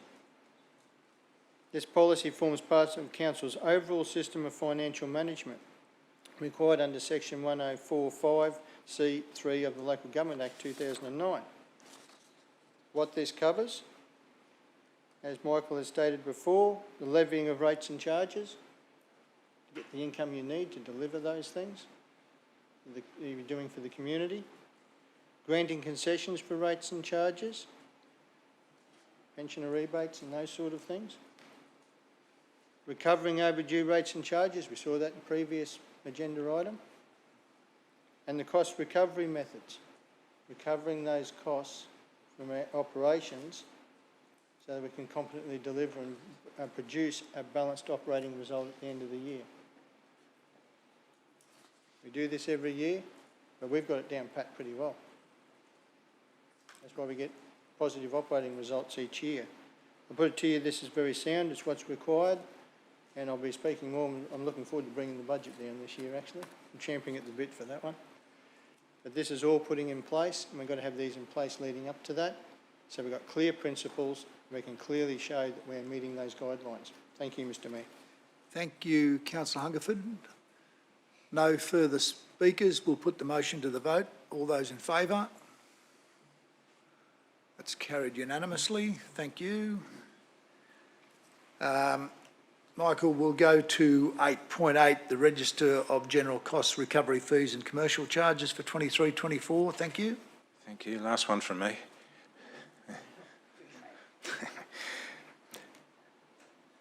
So the fees and charges, they're covered under the Local Government Act, including for the application of licence, permit, registration or other approval, recording a change of ownership of land, providing information kept under the Local Government Act, seizing property or animals under the Local Government Act, and the performance of any other responsibilities under the Local Government Act. The fees are required to be set for cost recovery at equal or less to the cost of providing the service. There's also charges which are commercial in nature, and they're covered by another section in the Local Government Act. We're looking at an early adoption of the fees and charges to give sufficient time to make any adjustments if required before they take effect on 1 July. The budget parameter is 5% increase. The general cost recovery fees and charges have a forecast revenue for next year of just over $60 million. There's 1,349 fees covering 34 areas of council. The cost recovery are 232 fees and just under 1,200 commercial fees.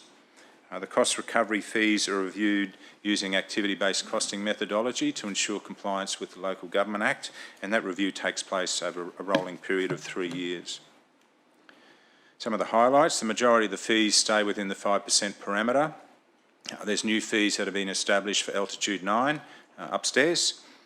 Customer Response have reviewed and redesigned several fee structures, particularly at the cemeteries. And the retirement of the Lands for Sports Complex fees, as this facility is no longer directly managed by council.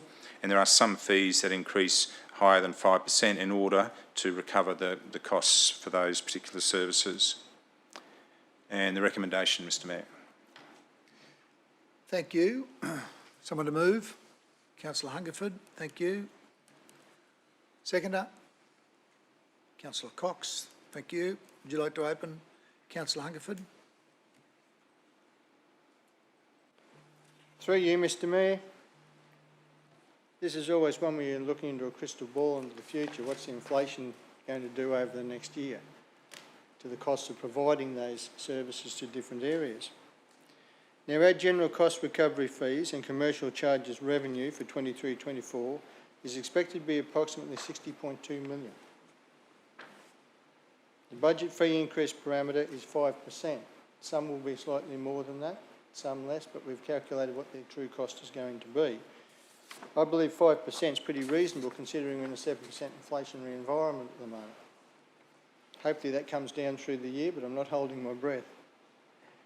The general principle in setting the general cost recovery fees and commercial charges is the costs of services should be borne by those who benefit them. Shouldn't be subsidised by everyone else.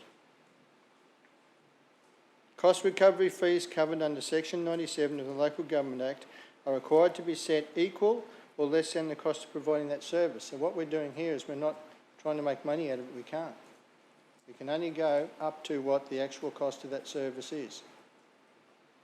That's what I want people to understand. We're not making money on this. This is recovering what it costs us to do. That takes the pressure off the ratepayers.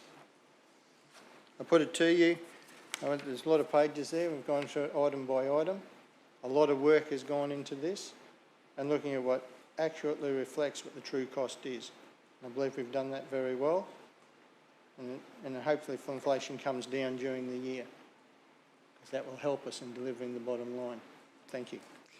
Thank you, Councillor Hungerford. Councillor Law. Thank you. Through you, Mr. Mayor. Obviously supporting the adoption of this today. I just wanted to highlight, if I may, following on from your comments earlier today, Mr. Mayor, around the housing crisis that we are well and truly still involved with here on the Sunshine Coast. And earlier this year, we took the opportunity to change one of the fees in relation to temporary dwellings. And when we did that, we could only do it for the life of the current budget cycle. And I just want to highlight for everyone that that has now been continued into the new financial year.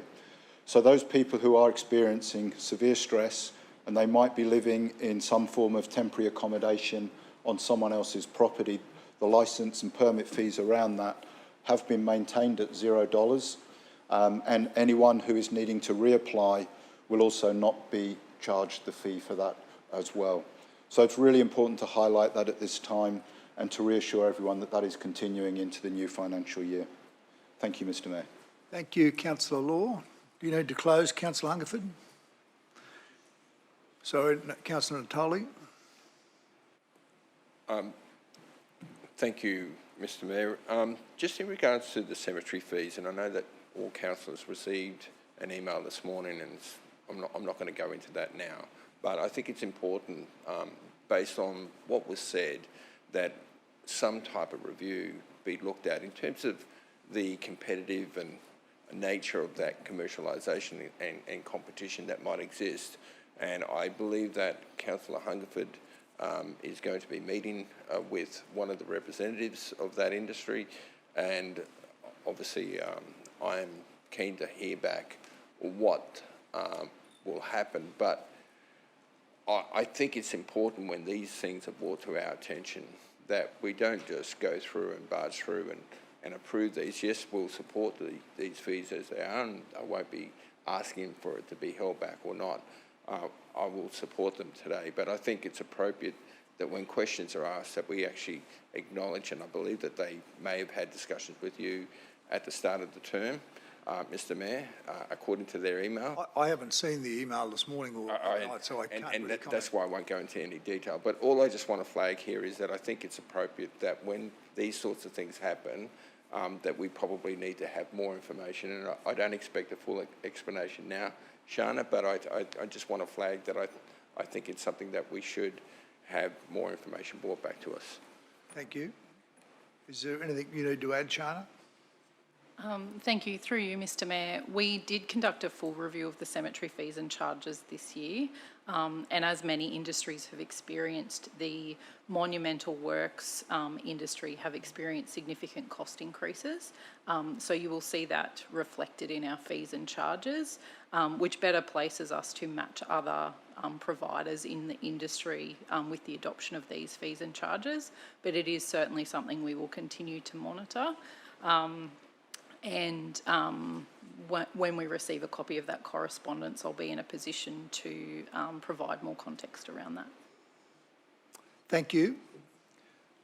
Rightio, there being no further speakers, we'll go back to the vote. All those in favour?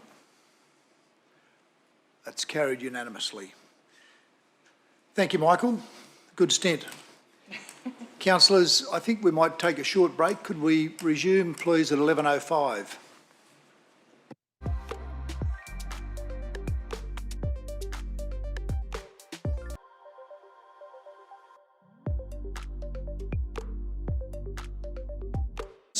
Please, we're up to item 8.9, Development Services Register of Cost Recovery Fees and Commercial Charges for 23-24, and I invite Patricia Jensen to give us a presentation. Thank you, Patricia, and welcome Councillor Dixon as well. Thank you, Mayor. Good morning, Mayor, Councillors and CEO. Today I'm presenting for Council for adoption the Development Services Cost Recovery Fees and Commercial Charges Register for 23-24. As Michael's already touched on, under the Local Government Act, Council can only set cost recovery fees for services such as processing of a development application, in the case of our work. Such a Council has a statutory obligation to ensure cost recovery does not exceed the cost to undertake the service, list these fees in a register and regularly review these fees.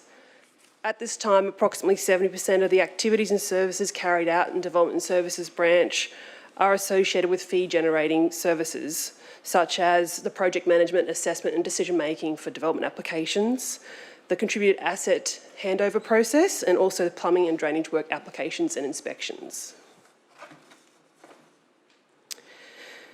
Taking into consideration the branch work functions and legislative requirements, Development Services has reviewed our current register and applied an average increase of 5% to the majority of fees in the proposed 23-24 register.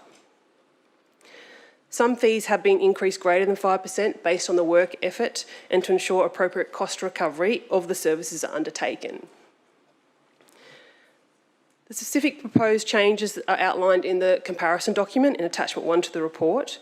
Example of these fees increased are development advice services for pre-advice services such as customer requests for written advice, development application or development planning appraisals, and written advice for infrastructure charges and contributions. They've been increased from $315 to $595 to align with other pre-advice services in the register. We've also got the General Administration Information Services fees have been increased for planning, development certificates, file retrievals and searches fees. These have been updated to align with the SEQ averages as well as to, again, align with other similar administration and information services in the register.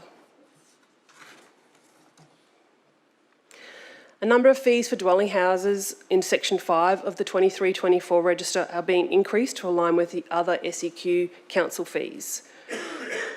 It was evident after reviewing the UDIA Queensland Research Foundation Fees and Charges 22 update that our dwelling house fees were well under the average for the SEQ region and are not achieving cost recovery for these services. On this basis, we proposed to increase the fees from $940 to $1,300, which is still well below the SEQ average of $1,803. I wanted to note here that Council only assesses a minor proportion of these new dwelling house applications. The majority of these dwelling house applications only require referral to Council for such things that don't comply with the planning scheme, such as building height and front setbacks. All of these building work applications do require approval from a private building certifier. There are two specific changes being made to the plumbing and drainage work fees in the 23-24 register. The first change relates to Section 2.7 of the fee refunds for plumbing and drainage work applications. The table in this section has been amended to update it to ensure that the refund of the fees in stages and percentages appropriately reflect the amount and proportion of work carried out at each stage of the application assessment process and inspection stage. And it's also been broken up into domestic and commercial. The other change relates to Section 7.1 for domestic non-sewered plumbing work. A flat fee of $1,815 has been introduced for the domestic non-sewered areas plumbing and drainage work, resulting in the removal of the base fee and other fixed apparatus and appliance per fee. This change in the fee will align with the flat fee that was introduced successfully for domestic sewered areas in this year's register. It also makes the flat fee process a lot more easier for our customers and council staff to administer. As part of the review of our register, we've identified a number of existing work functions and services where we should be imposing a fee. These fees have been structured to achieve cost recovery in relation to the additional assessment requirements that we undertake. The first of these is in Section 5 and 14, which is a changes to development application. These new fees in the register address a process under the Planning Act which enables an applicant to change an application during the application process. Applicants can change the application at any time before it is decided. A new fee of $495 has been introduced for a dwelling house and a dual occupancy use. For all other uses where a minor change, a base fee of $1,060 will be applied, plus the fee associated with any additional units, lots, beds, hectares, metres and GFA. For a change that is not a minor change, a fee of 100% of the application fee will be applied and the application will be considered as new. Section 5 and 15, negotiated decision notices. Again, this new fee in the register addresses a process under the Planning Act that enables an applicant to request a negotiation of conditions and infrastructure charges of a development approval once a decision is issued.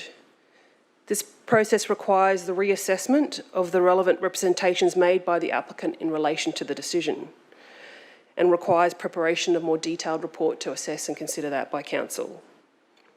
A fee of $495 is being introduced for dwelling houses and dual occupancy uses, and a fee of $1,060 is for all other uses. Another new service that we've put in for fees is the draft conditions in Section 4 of the register. This is a current non-legislative service which we promote as a customer-focused approach to enable the applicants an opportunity to respond to any queries and changes to draft conditions prior to the decision being made for an application. A $595 fee is being introduced for this draft condition services as an incentive for the applicant to carry out this step prior to the decision being made and potentially removing the need for a negotiated decision notice. It should be noted that this service would not be applicable to applications presented to a council ordinary meeting for a decision. Council will continue to provide a range of existing fee incentives already included in the current register and other free services, such as our development advice services, where there's free pre-lodgement inquiries via our counter, phone and emails. fast-track assessment for low-risk code assessment applications, where we have a dedicated team to ensure the streamlined assessment of those applications. And we've also got self-service tools that are free, such as our Development Eye, site reports, our plumbing inspection online bookings, our backflow e-services and on-site sewerage facility e-services. Other existing fee incentives are being maintained, particularly to note the 75% reduction of fees for not-for-profit organisation. This reduction was changed from 50 down to 75 in the current register and is proposed to be retained and will be annually reviewed. The 50% discounted fees of material change of use applications for theatres, bars, nightclubs or hotel uses in the Nambour Special Entertainment Precinct. This fee incentive is intended to help facilitate music-based entertainment industry on the Sunshine Coast and is proposed to be maintained in the register. The recommendation before council is to adopt the Sunshine Coast, to adopt the Development Services Cost Recovery Fees and Commercial Charges Register for 2023, located in Appendix A of the report. Thank you, Tricia. Somebody to move? Councillor Dixon, happy to move. Councillor Johnston, happy to second. Would you like to open, Councillor Dixon? To you, Mr Mayor. Thank you very much. And thank you to Patricia Jensen for the report. Councillor Johnston and I have been through this thoroughly in our portfolio briefs, and obviously councillors have been through this in the budget process. I think what's really important for us to realise is that this is a huge area of council. It is a core function of local government, assessing planning applications, making decisions around development. It's something that we must do. It's not an option. One thing that's important in this is the benchmarking that needs to be done, because if you look at other councils, and particularly in southeast Queensland, some of our fees and charges are actually quite low. And it's important for us as a council to be charging those who are using the service for those costs, because we need to recover that, and we don't want the general ratepayers subsidising development assessment. Having gone through this, there may be some things that we will test with the industry. We may get some feedback during this new financial year and we may have to adjust them, and I've spoken to the team about that and we're very open to getting that feedback. And I just want to credit Patricia Jensen and Deborah Robinson for actually engaging with the industry, because in the last 12 months I've noticed a significant amount of engagement, particularly with local planning, the UDIA. The feedback I'm getting is that the team are actually going out and listening, which is fantastic, and we will do more of that in the new financial year. In short, I support this, and I hope my fellow councillors today will endorse the item. Thank you very much. Thank you, Councillor Dixon. Councillor O'Prey. Thank you, Mr Mayor, and through you. Just a very quick question through to Trish Jensen, please. Is in the recommendation CI, the applicant is the person liable to pay these fees. Operationally, when we have an application come through and it's through a consultant and the consultant's name's on the application, how does that work operationally? Do they then charge, or does it come through the property owner? How does that work? Most cases when they identify who the applicant is, they will probably say Mr Joe Smith's consultancy care of the property owner. So that would normally be then the consultancy that would pay for the fee and then get reimbursed by the property owner if they need. Thank you. Thank you. No further questions or comments? Rightio. We'll put, no need to close. Councillor Dixon, put the motion to the vote. All those in favour? Babarowski, got you. Thank you. Carried unanimously. Thank you, Patricia. We'll move on to item 8.10, the making of amendment local law number 1, Miscellaneous 2023, and amendment subordinate local law number 1, Miscellaneous 2023. Councillor Johnston, were you going to make a declaration here? Thank you for reminding me, Mr Mayor. I noticed this morning there was a number of people, and maybe even now, some people who are interested in this item. Unfortunately, the regulations make it very difficult for me to have any, well, make it impossible for me to have any input in relation to this. So I, Councillor Winston Johnston, notify that I have a prescribed conflict of interest in item 8.10, making of an amendment law, local law number 1, Miscellaneous 2023, and amendment Subordinate Local Law Number 1, Miscellaneous, 2023, to be considered at the ordinary meeting on 25th of May, which is today, as I am a member and also the President of the Maleny Show Society Incorporated. Item 8.10 seeks Council's endorsement of recommendations to resolve to make amendment Local Law Number 1, Miscellaneous, and amendment Subordinate Law Local Law Number 1, Miscellaneous, which impact on the dog off-leash areas within the Maleny Showground precinct. In accordance with Section 150EK of the Local Government Act 2009, I will exclude myself from any meeting while this matter is being discussed and the vote is taken. Thank you. Thank you, Councillor Johnston. Okay, welcome Gina for the presentation. Thank you. Thank you, Mr. Mayor. Right. This review of the local laws is part of the periodic reviews which occurs approximately every 3 years. The process of undertaking the latest reviews started last year, and at the ordinary meeting in December of 2022, Council resolved to propose to make Amendment Local Law Number 1, Miscellaneous 2022, and Amendment Subordinate Local Law Number 1, Miscellaneous 2022, incorporating amendments to 3 of Council's local laws and 4 of its subordinate local laws. Council also at that time resolved to commence the necessary statutory processes, which included the state interest checks that we're required to do, and undertake community consultation on the proposed local law amendments. The community consultation occurred from the 1st of February to the 3rd of March of this year. We received 141 submissions through the Have Your Say platform and from direct emails. The majority, 105, related to the proposed amendments to the Maleny Showground, the dog off-leash amendments, with most respondents against the changes. And of the 36 other submissions, 9 were not related to this current review, and the others were mostly in support of the various amendments. Consideration has been given to the submissions, including an assessment of compatibility undertaken with the Human Rights Act 2019.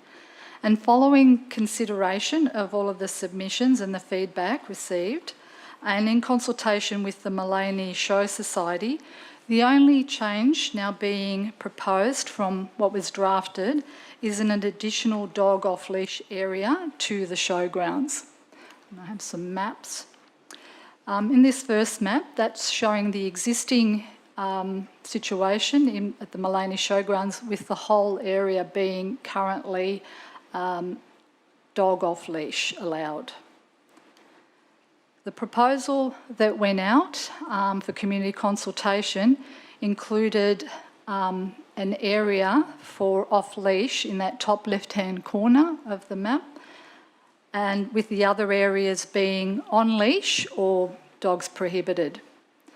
Following the consultation and with the agreement of the Maleny Show Society, there's been an additional area that's been added for off-leash, which is on that right-hand side. That's the equestrian area, and the proviso is that the dogs off-leash will only be allowed when there is no equestrian events scheduled. In terms of where to here, Council is being asked today to resolve to make Amendment Local Law Number 1, Miscellaneous 2023, and Amendment Subordinate Local Law Miscellaneous 2023.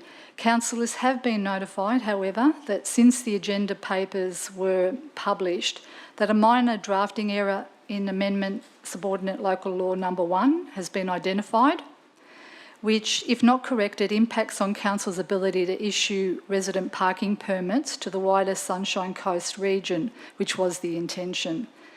An amended officer recommendation has therefore been provided, which will correct the wording in the subordinate local law. The next steps following the resolution today will include gazetting the amendments, notifying the Minister, and preparing the consolidated local laws, which will come back to Council at a future meeting for adoption. Thank you, Mr Mayor. Thank you, Gina. Someone to move the report? Councillor Natoli. Seconder, thanks, Councillor Dixon. Would you like to open, Councillor Natoli? Thank you, Mr Mayor, and I just want to thank Gina and Belinda in particular for the work that they do. This is an incredibly difficult part of council, and it deals with the way that we create our local laws, which there are certain things that council can create local laws. A lot of people think we can create a local law for everything. And our local laws have to be controlled by a structure which the state government controls. And a lot of people don't realise that our local laws can't override any state interests, and therefore the process of referring it to the state for interest checks and then coming back, go out to public consultation, take all that information back in, goes back to the state, comes back for final adoption. It's a long process. And I think it's appropriate every 3 to 5 years that we actually review all of our local laws to see whether they're still relevant, whether there needs to be changes, where there's conflicts arise, and where, as we see at Maleny, it gets to a point where we have to make decisions. And I really appreciate the fact that you've listened to the community. There is a petition that I've been asked because of Councillor Johnston's conflict of interest to hand on behalf of the community, and they've made pretty much what the petition asks us, we've already done by adding that additional space. So, but I'll still table that later on for them. But I just want to thank you, because it is a difficult area, and it's quite an involved process, and I just wanted to stand up and thank you personally from my behalf. Thank you, Councillor Natoli. No further, Councillor Cox. Sorry, Mr Mayor, just jumped in there. Yeah, I just wanted to sort of give a brief explanation as to the red section, which our presenter Gina has just highlighted the need for it. In Batinia, we have the regulated parking area, which is residential parking permits for the local community because of the proximity to the Sunshine Coast University Hospital. We get a lot of visitors and staff wanting to park close by, and it does come at a cost, an inconvenience to the local community there.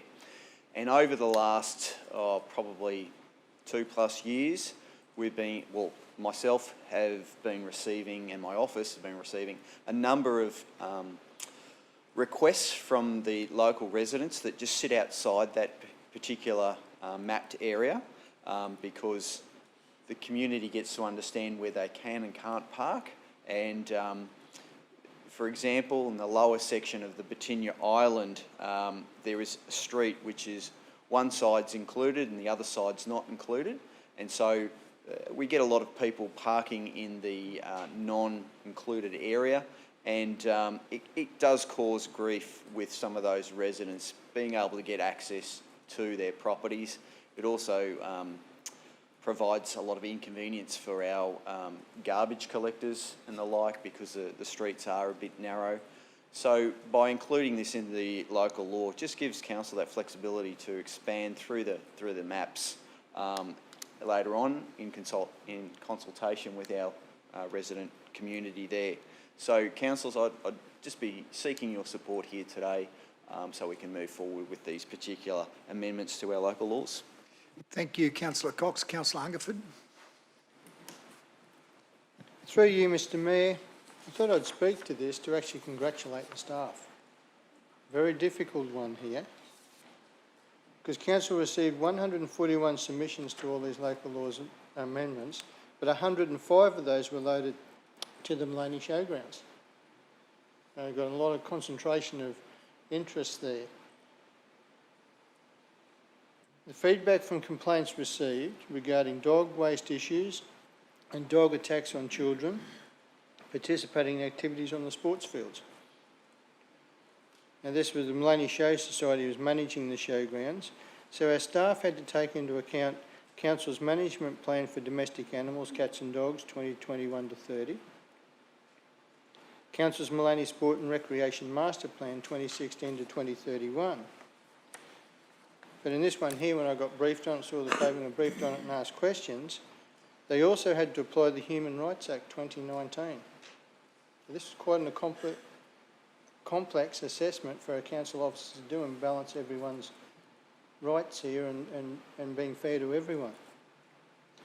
So in doing that and employing the Section 58 of the Human Rights Act, in respect to this proposed local law amendment, they had to take into account the right to recognition and equality before the law, the right to freedom of movement, the right to protection of family and children, and the right to liberty and security of a person. So this is quite complex. And when you look at those in here, is the limitation reasonable?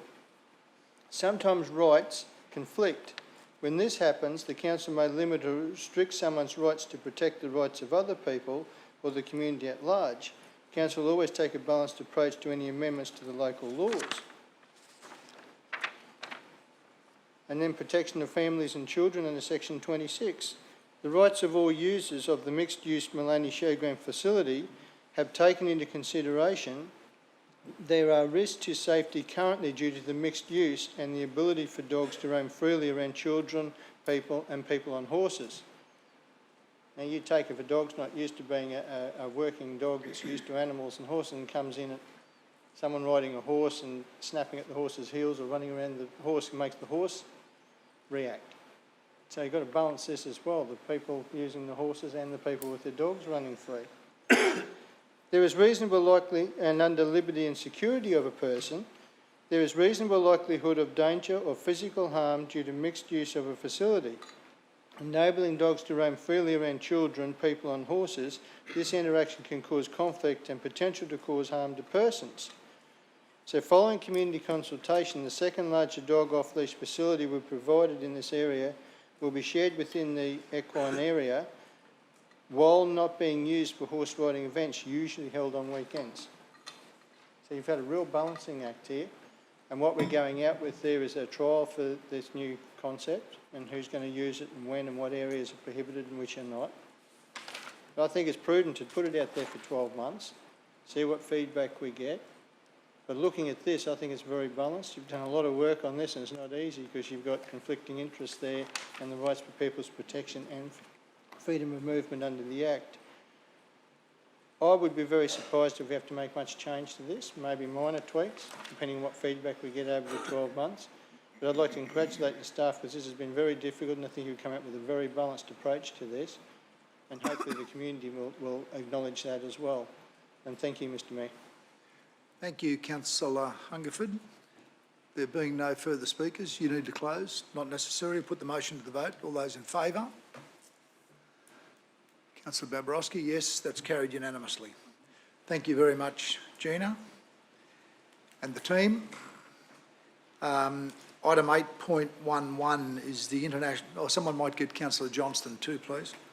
Item 8.11 is the International Relations and Trade Policy, and I invite Alex Lever-Shaw to give us a presentation. Thanks, Alex. Supported by Nikki and Andy. Welcome.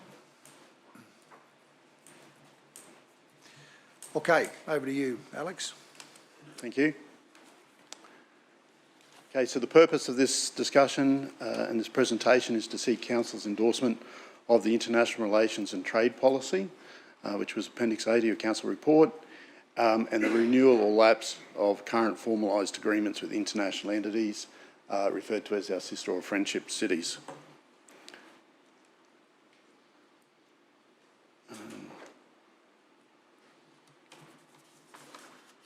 Was that the... One moment. I think I hit the wrong button.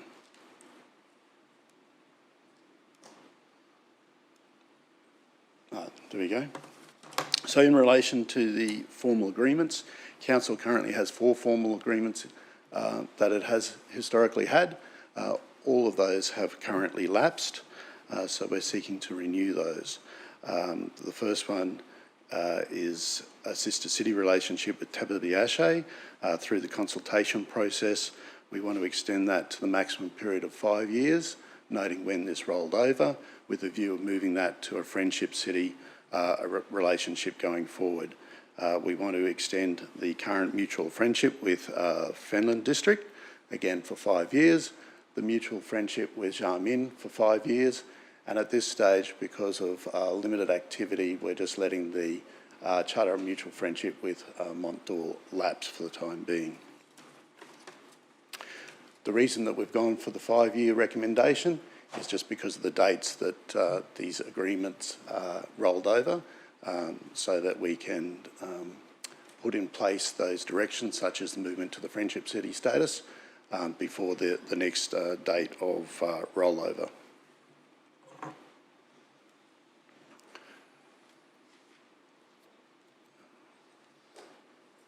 Review of policy. As I said, the other reason we're here today is to get the international relations and trade policy updated. It was last updated, I think, in 2014, and the major changes that we've included the word trade into the policy and made updates to counter that, so it's international and trade policy.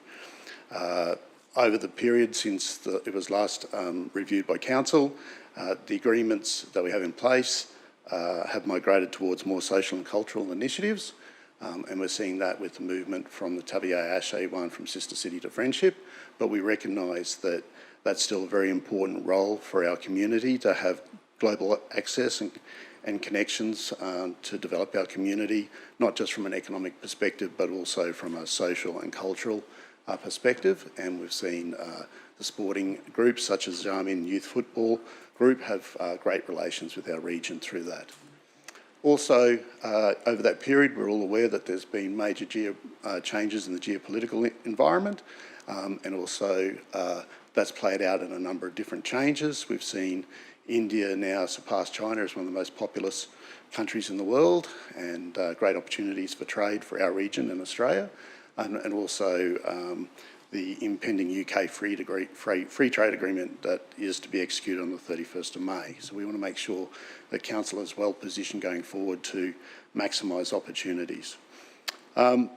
We also know that a number of our projects are either delivered or very close to being delivered, and these have not just a regional or national perspective, but in the case of the international broadband network and the airport, to name two, they have a national, international focus, and we want to be well positioned to drive the most value out of those assets for our community as well. And of course, the opportunity to target international partners programs linked to the Brisbane 2032 Olympic and Paralympic Games is something that we need to consider, and we expect a number of inquiries to ramp up in that space going forward.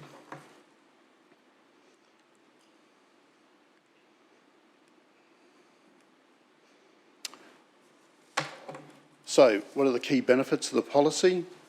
There's a number on the screen, but at the end of the day, it's to provide a very clear and transparent process for Council in dealing with key market stakeholders and country states from outside Australia's sovereign borders. In doing that, their Council can drive benefits for the local community, and they're listed there for you today. And we've certainly seen that play out over recent years. But more importantly, going forward, the profile of the region as an investment destination, I believe, will grow significantly in the Asia-Pacific Rim going forward.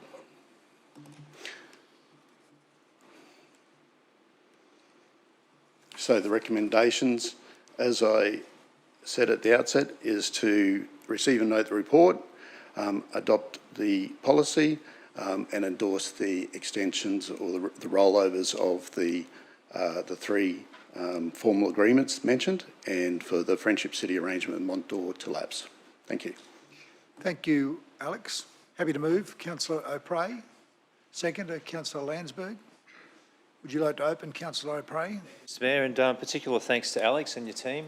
Nikki and Andy, thank you very much for the presentation and the report. It's a very important part of international relationships of Council's daily business and, of course, our international business as we move forward into the next few years. I'd particularly also, Mr Mayor, like to acknowledge former Councillor Jenny McCall for the work that she's done for many, many years in the lead up to this report, particularly over the last 2 terms of council that I was observant of. She did an amazing job, particularly with China and Xiamen and the likes. I know that she visited, and she even visited on her own time and her own holidays and on her own coin. So she's very, very engaged, and I want to thank her for that work. Mr Mayor, our international relations is only going to get stronger over the next decade in the lead up to the 2032 Olympic and Paralympic Games, as is with the CBD coming out of the ground, as is with our airport. So it's very, very important times for the Sunshine Coast to make sure this is strong and it's continuing, and I think that the staff have put this together with the timelines just perfectly. Mr Mayor, Japan, England, China, New Caledonia, I would almost assume in the lead up to the handful of years prior to the Olympics, we're going to be getting a lot of invitation and a lot of guests wanting to be our part of our family, if you like, and in the lead up to the Olympics and the Paralympics. So I fully support this today, and I thank the staff for putting it together. Thank you, Alex. I'll just draw your attention to the non-inclusion of Mont d'Or. And Alex, is that right? Yep. Sorry, I might have misinterpreted what you were intending. Councillor Landsberg. Thank you, Mr Mayor. Yeah, look, fully supportive of the officer's recommendation. I was fortunate enough to attend 2 meetings here on the Sunshine Coast, one with Councillor Mike Cornwell from Fenland, and the importance in terms of the historical connections with Nambour and the pilot Jim Hocking that obviously donated his life to save so many people, and obviously many residents below him in that town over there as well. So those important connections, and they've gone over 79 years now, where obviously the councillor spoke about the family connections that's still ongoing today, which is some wonderful discussions we had that day. So an important opportunity for us to continue that friendship agreement. We also hosted the Chinese Consul General, Dr. Ruan Zongzi, and that was an opportunity to discuss obviously cultural and sporting events here on the Sunshine Coast and our connections as well with Xiamen. A bit of good feedback, Mr Mayor, as well. On their website, there's some glowing reports of our meeting and the opportunity that we had to specifically talk about agriculture, the fishing industry, and obviously those cultural connections as well. Just a question, Alex, sorry, is that 2019 we hosted delegates from Tatabayashi and we signed an MOU for a student exchange program. Will that continue, will that need reviewing at this time? Through you, Mr Chair. I'm not sure what date the MOU runs out, but I understand that the MOU in relation to that, which is to do with the 2 schools, is to continue. It might need renewing. I'm not sure of the actual expiry date of the MOU. Okay. You know, thank you. That'd be good for us to follow up on as well. So, no, just congratulate the officers and look forward to support from fellow councillors. Thank you. Thank you. Councillor Natali. Thank you, Mr Mayor. Just a question through you to Alex. Would you say that we're really moving towards more a trade-based international relationship rather than the former sister city, which incorporated a whole range of different cultural and shared experiences in terms of community, where trade was just one part of that? Through you, Mr Chair. The councillor probably can recall a lot further back than I can in terms of the history of this. However, in the time that I've been in and around this area, we've always had a very strong focus around community and cultural relationships through our formal agreements. And certainly I had the pleasure of, again, attending an overseas trip with Councillor McCall when she was here, and went to Jenny's house and etc. So that was a very strong focus. I don't, and I think through one of Councillor Terry's presentation this morning, you hear we've been doing a lot of good work in the trade space and trying to upskill our community in terms of their trade capabilities. I think we're at the cusp now with a number of international inquiries coming here, international companies setting up here, that we can accelerate our development in the trade space. So I'm not sure if I've answered that correctly, other than to say that I think that we have and will maintain a strong cultural and social focus through our international agreements, but I think the opportunity now is to move from upskilling our local business in terms of trade to actually executing that and working closely with DFAT and TIQ for that outcome. Thank you for that answer. I certainly wouldn't like to see trade become the dominant part of this. I agree that we can do more in that space, but, you know, like doing trade with China, their motto is we need to be friends before we actually sit down and do business. And you know, as being a friendship city, that extends to a whole range of things. The sculpture that you see that sits at Nelson's Park came from a lunch that I had with the Deputy Mayor of Sharman in Sharman, where we said, you know, most of our discussions are always business focused, and that was really the first cultural program where Ellie Schlunke and Tony Ray, with a Chinese artist, created that. And there's two of those, one in Sharman, one here.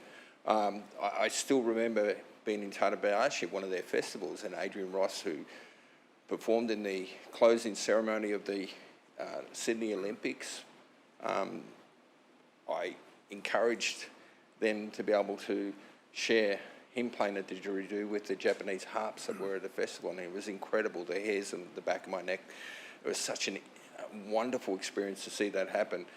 Their contributions in terms of enriching our communities through those cultural exchanges could just be so much more. And I just hope that focus isn't just on trade, but its focus is broadly about enriching our community through those relationships.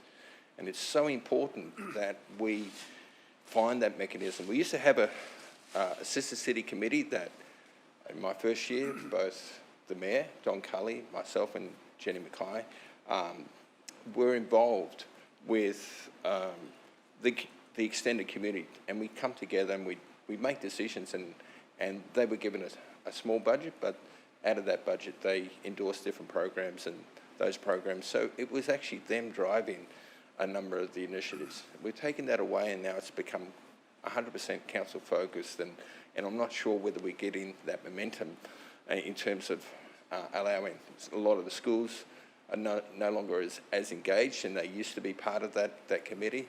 So all I want to say is that, yes, I'll support this today. I acknowledge that, you know, being a friend or friendship means active friendships. They won't work if one partner doesn't want to be part of it. And so it's important for us that we undertake this. And it's significant, I suppose, with the President of India coming to this country and the opportunities. So I've seen a large migration of Indian residents that have moved, and they're enriching our community. The Diwali Festival and the Colour Festival that Councillor Terry's there, fantastic.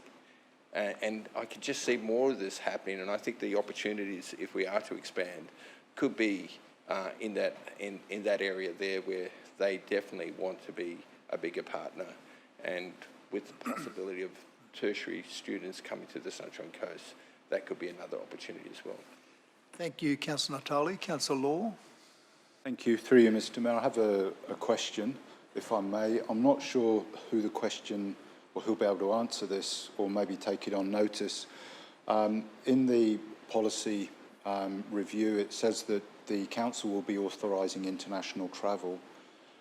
Some time ago, we had a conversation in the chamber about international travel, and there was a commitment given to updating the international travel policy, and I was just wondering where that was up to.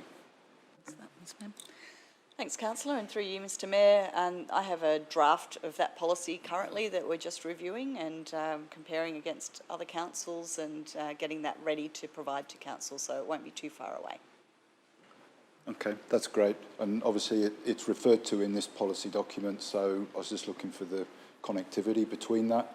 And I will be supporting the review and the update to this policy. Thank you very much. It's good work. Thank you, Councillor Law. Just a couple of comments, if I may. I think the reality of our relationships internationally, if you look at the ledger, there's a lot in cultural and social activity. There's not actually a lot of outcomes in the economic space. And both of those take a long time to establish. The recent interruption of COVID and the diplomacy challenges with China have certainly undermined the opportunities there broadly for all of those communities. If you think about the trade opportunities that have grown out of these relationships, some of the more significant ones I could list as John Holland, who were fundamentally involved in the airport construction, but who also had contracts for development here. John Holland is a Chinese-owned company. Those arrangements ceased at the commencement of China's, let's say, aggression some years ago. China Rail was another interested party in investment in rail opportunities in Australia, in Queensland in particular, on the Sunshine Coast in particular, that unfortunately again never eventuated for a variety of reasons. And some of our greatest opportunities existed in our relationship with Hong Kong. Now, we don't have a formal sister city relationship with Hong Kong, but we had great interaction with them on a number of fronts. Their movement back under Chinese rule, again, probably has had an impact on that as well. From a Japanese point of view, again, generally recognised as one of Queensland's biggest trade partners, not necessarily with product from the Sunshine Coast, but certainly from Queensland, and certainly key investors in, you know, a range of assets on the Sunshine Coast over the years. The Hyatt at Coolum, the Twin Waters Resort were developed by Japanese entities. Sekisui House was probably one of the most recent, and they've effectively sold their development onto another party and have moved on, which in some ways is a disappointment. Having visited their facility in Japan, the intricacies they went to recycle parts of the buildings they manufactured, they constructed, were quite remarkable. The reality is, you know, the partnerships we have at the moment largely have been built around personal relationships, and that's important because you've got to have personal relationships. And, you know, for us, as we think into the future, with things like the Olympics on our mind and the Paralympics, but also the investment we've made in the submarine cable, we need to be looking to opportunities in the US and Canada. And we may be able to participate in those rather than by a direct sister city relationship or friendship relationship of our own, because of the capacity to maintain these is significant. You know, the reality in Asia is people want to deal with the mayor, and they have great respect for the mayor. Now, whether the mayor's got the time to be able to fulfil all those possible engagements becomes a real challenge. But the work we did through the Council of Mayors recently in visiting North America, I think opens up opportunities in LA. You know, quite a different city to us, but in terms of they'll be the games before our games, and keeping close tabs on what they're doing there. And we can do that clearly by the investment we've made in our submarine cable that physically links from just up the road here right to Hermosa Beach in Los Angeles, which is a very unusual connection that not too many places would have. And then, of course, Canada, also in Vancouver, Metro Vancouver. The Council of Mayors will be signing a memorandum of understanding with them about how, again, we can learn from the great initiative, say, employed in 2010 or prior to 2010 Winter Games to establish Vancouver as a world-class city. So But again, you think it through in your own minds. The resources we have as a council, concentrating on our own development and our own region, the potential for us to, play major roles in a lot of these areas will be challenging. And I think we just need to be constantly thinking about that.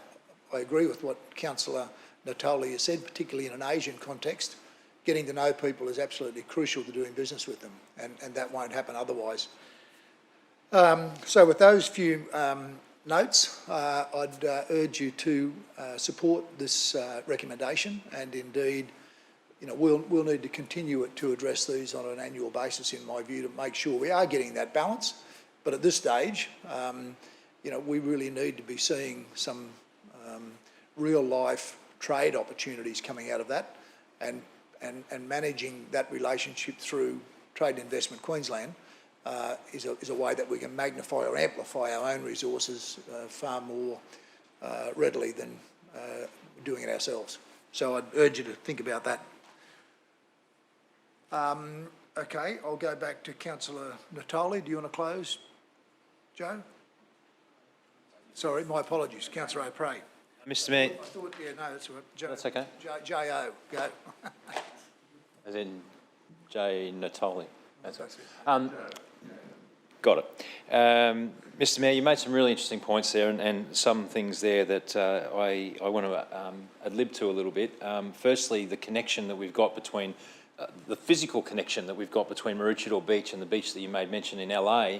It's a real physical connection. It's umbilical cord, if you like. It's really, really there. We need to somehow look at utilising this space and the subsea cable space a little bit more to its optimum ability.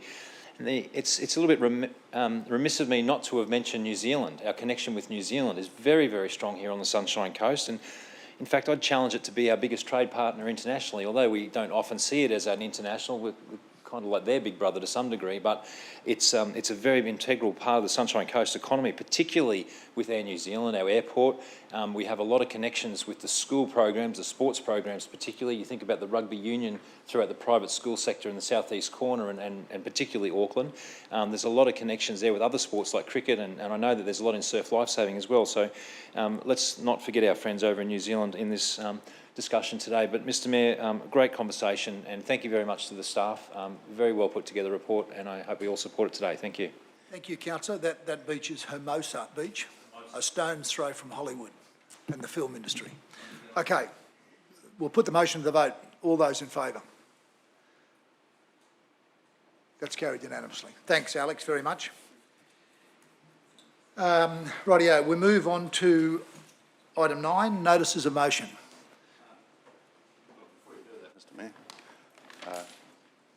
Firstly, I'd like to commend Councillor Babarowski for, if I got my timing right, he's sat through this Teams meeting between 11 p.m. and 2 a.m. in the morning.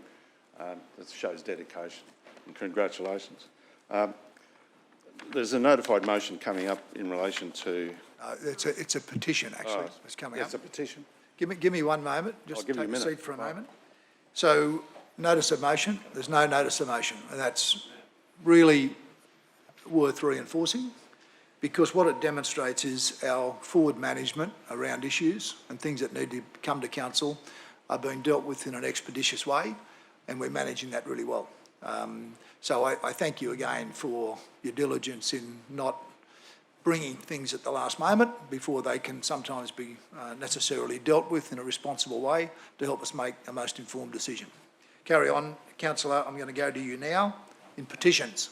I'll have a couple of notified motions for the next meeting. Joking. There's a petition coming forward in relation to... do you want to... Sorry, Councillor, again, I've just got some advice from Megan. Yours is the third petition that will come forward. Well, can we deal with it first, so I can get out? We can do, no, that's all right. All right. Thank you, because I'm really eager. Sounds like it.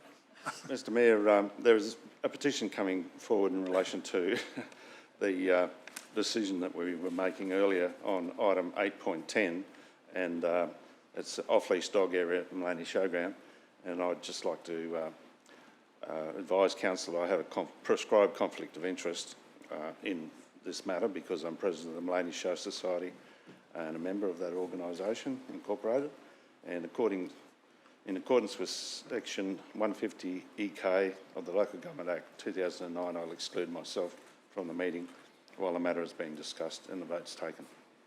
So do you want to be returned for the final two items, Butt? Yes, okay, all right. So we'll deal with item 10.3, which Councillor Natoli is going to present on behalf of the community or the petitioners. Thank you, Mr. Mayor, and I had two parts of this petition that's been handed to me. One is the physical signed petition as well as the electronic one. There are 257 signatures on the electronic one, and I'll just quickly counted, I think about 29 on the physical one. I'll just read what they've written. We, Maleny dog owner communities and supporters, request that the area adjacent to the equestrian arena at the Maleny Showgrounds be allowed to continue being used as an off-leash area. The current arrangements with the equestrian groups is working extremely well. They are happy to share the space. If the horses are there, we aren't. The area proposed as the new off-leash area at the Miscellaneous Showgrounds is unsuitable. The proposed zone is far too small to accommodate the many dogs and owners who have used the current area in harmony and safety. The area which we now use allows us to spread out and keep the dogs who don't see eye to eye apart. As responsible dog owners, we ask that the present arrangements be allowed to continue. And if I can... Thank you, Councillor Natoli. I'll take you as the mover. Someone to second, please. Councillor Suarez, thank you. And all those in favour of receipt? Councillor Babarowski, can I see your hand? You're up, thank you. Okay, that's carried unanimously. Thank you. Please get Councillor Johnston. Sorry, my apologies. You didn't support it. So it's supported by Councillors Landsberg, Cox, Natoli, Dixon, Hungerford, O'Prey, Suarez, Jamieson, and opposed by Councillor Law, with Councillor Johnston being absent. Can Councillor Babarowski, you were in support? Yes, thank you. Okay, get Councillor Johnston back. And we'll deal with item 10.1, which is Councillor Suarez.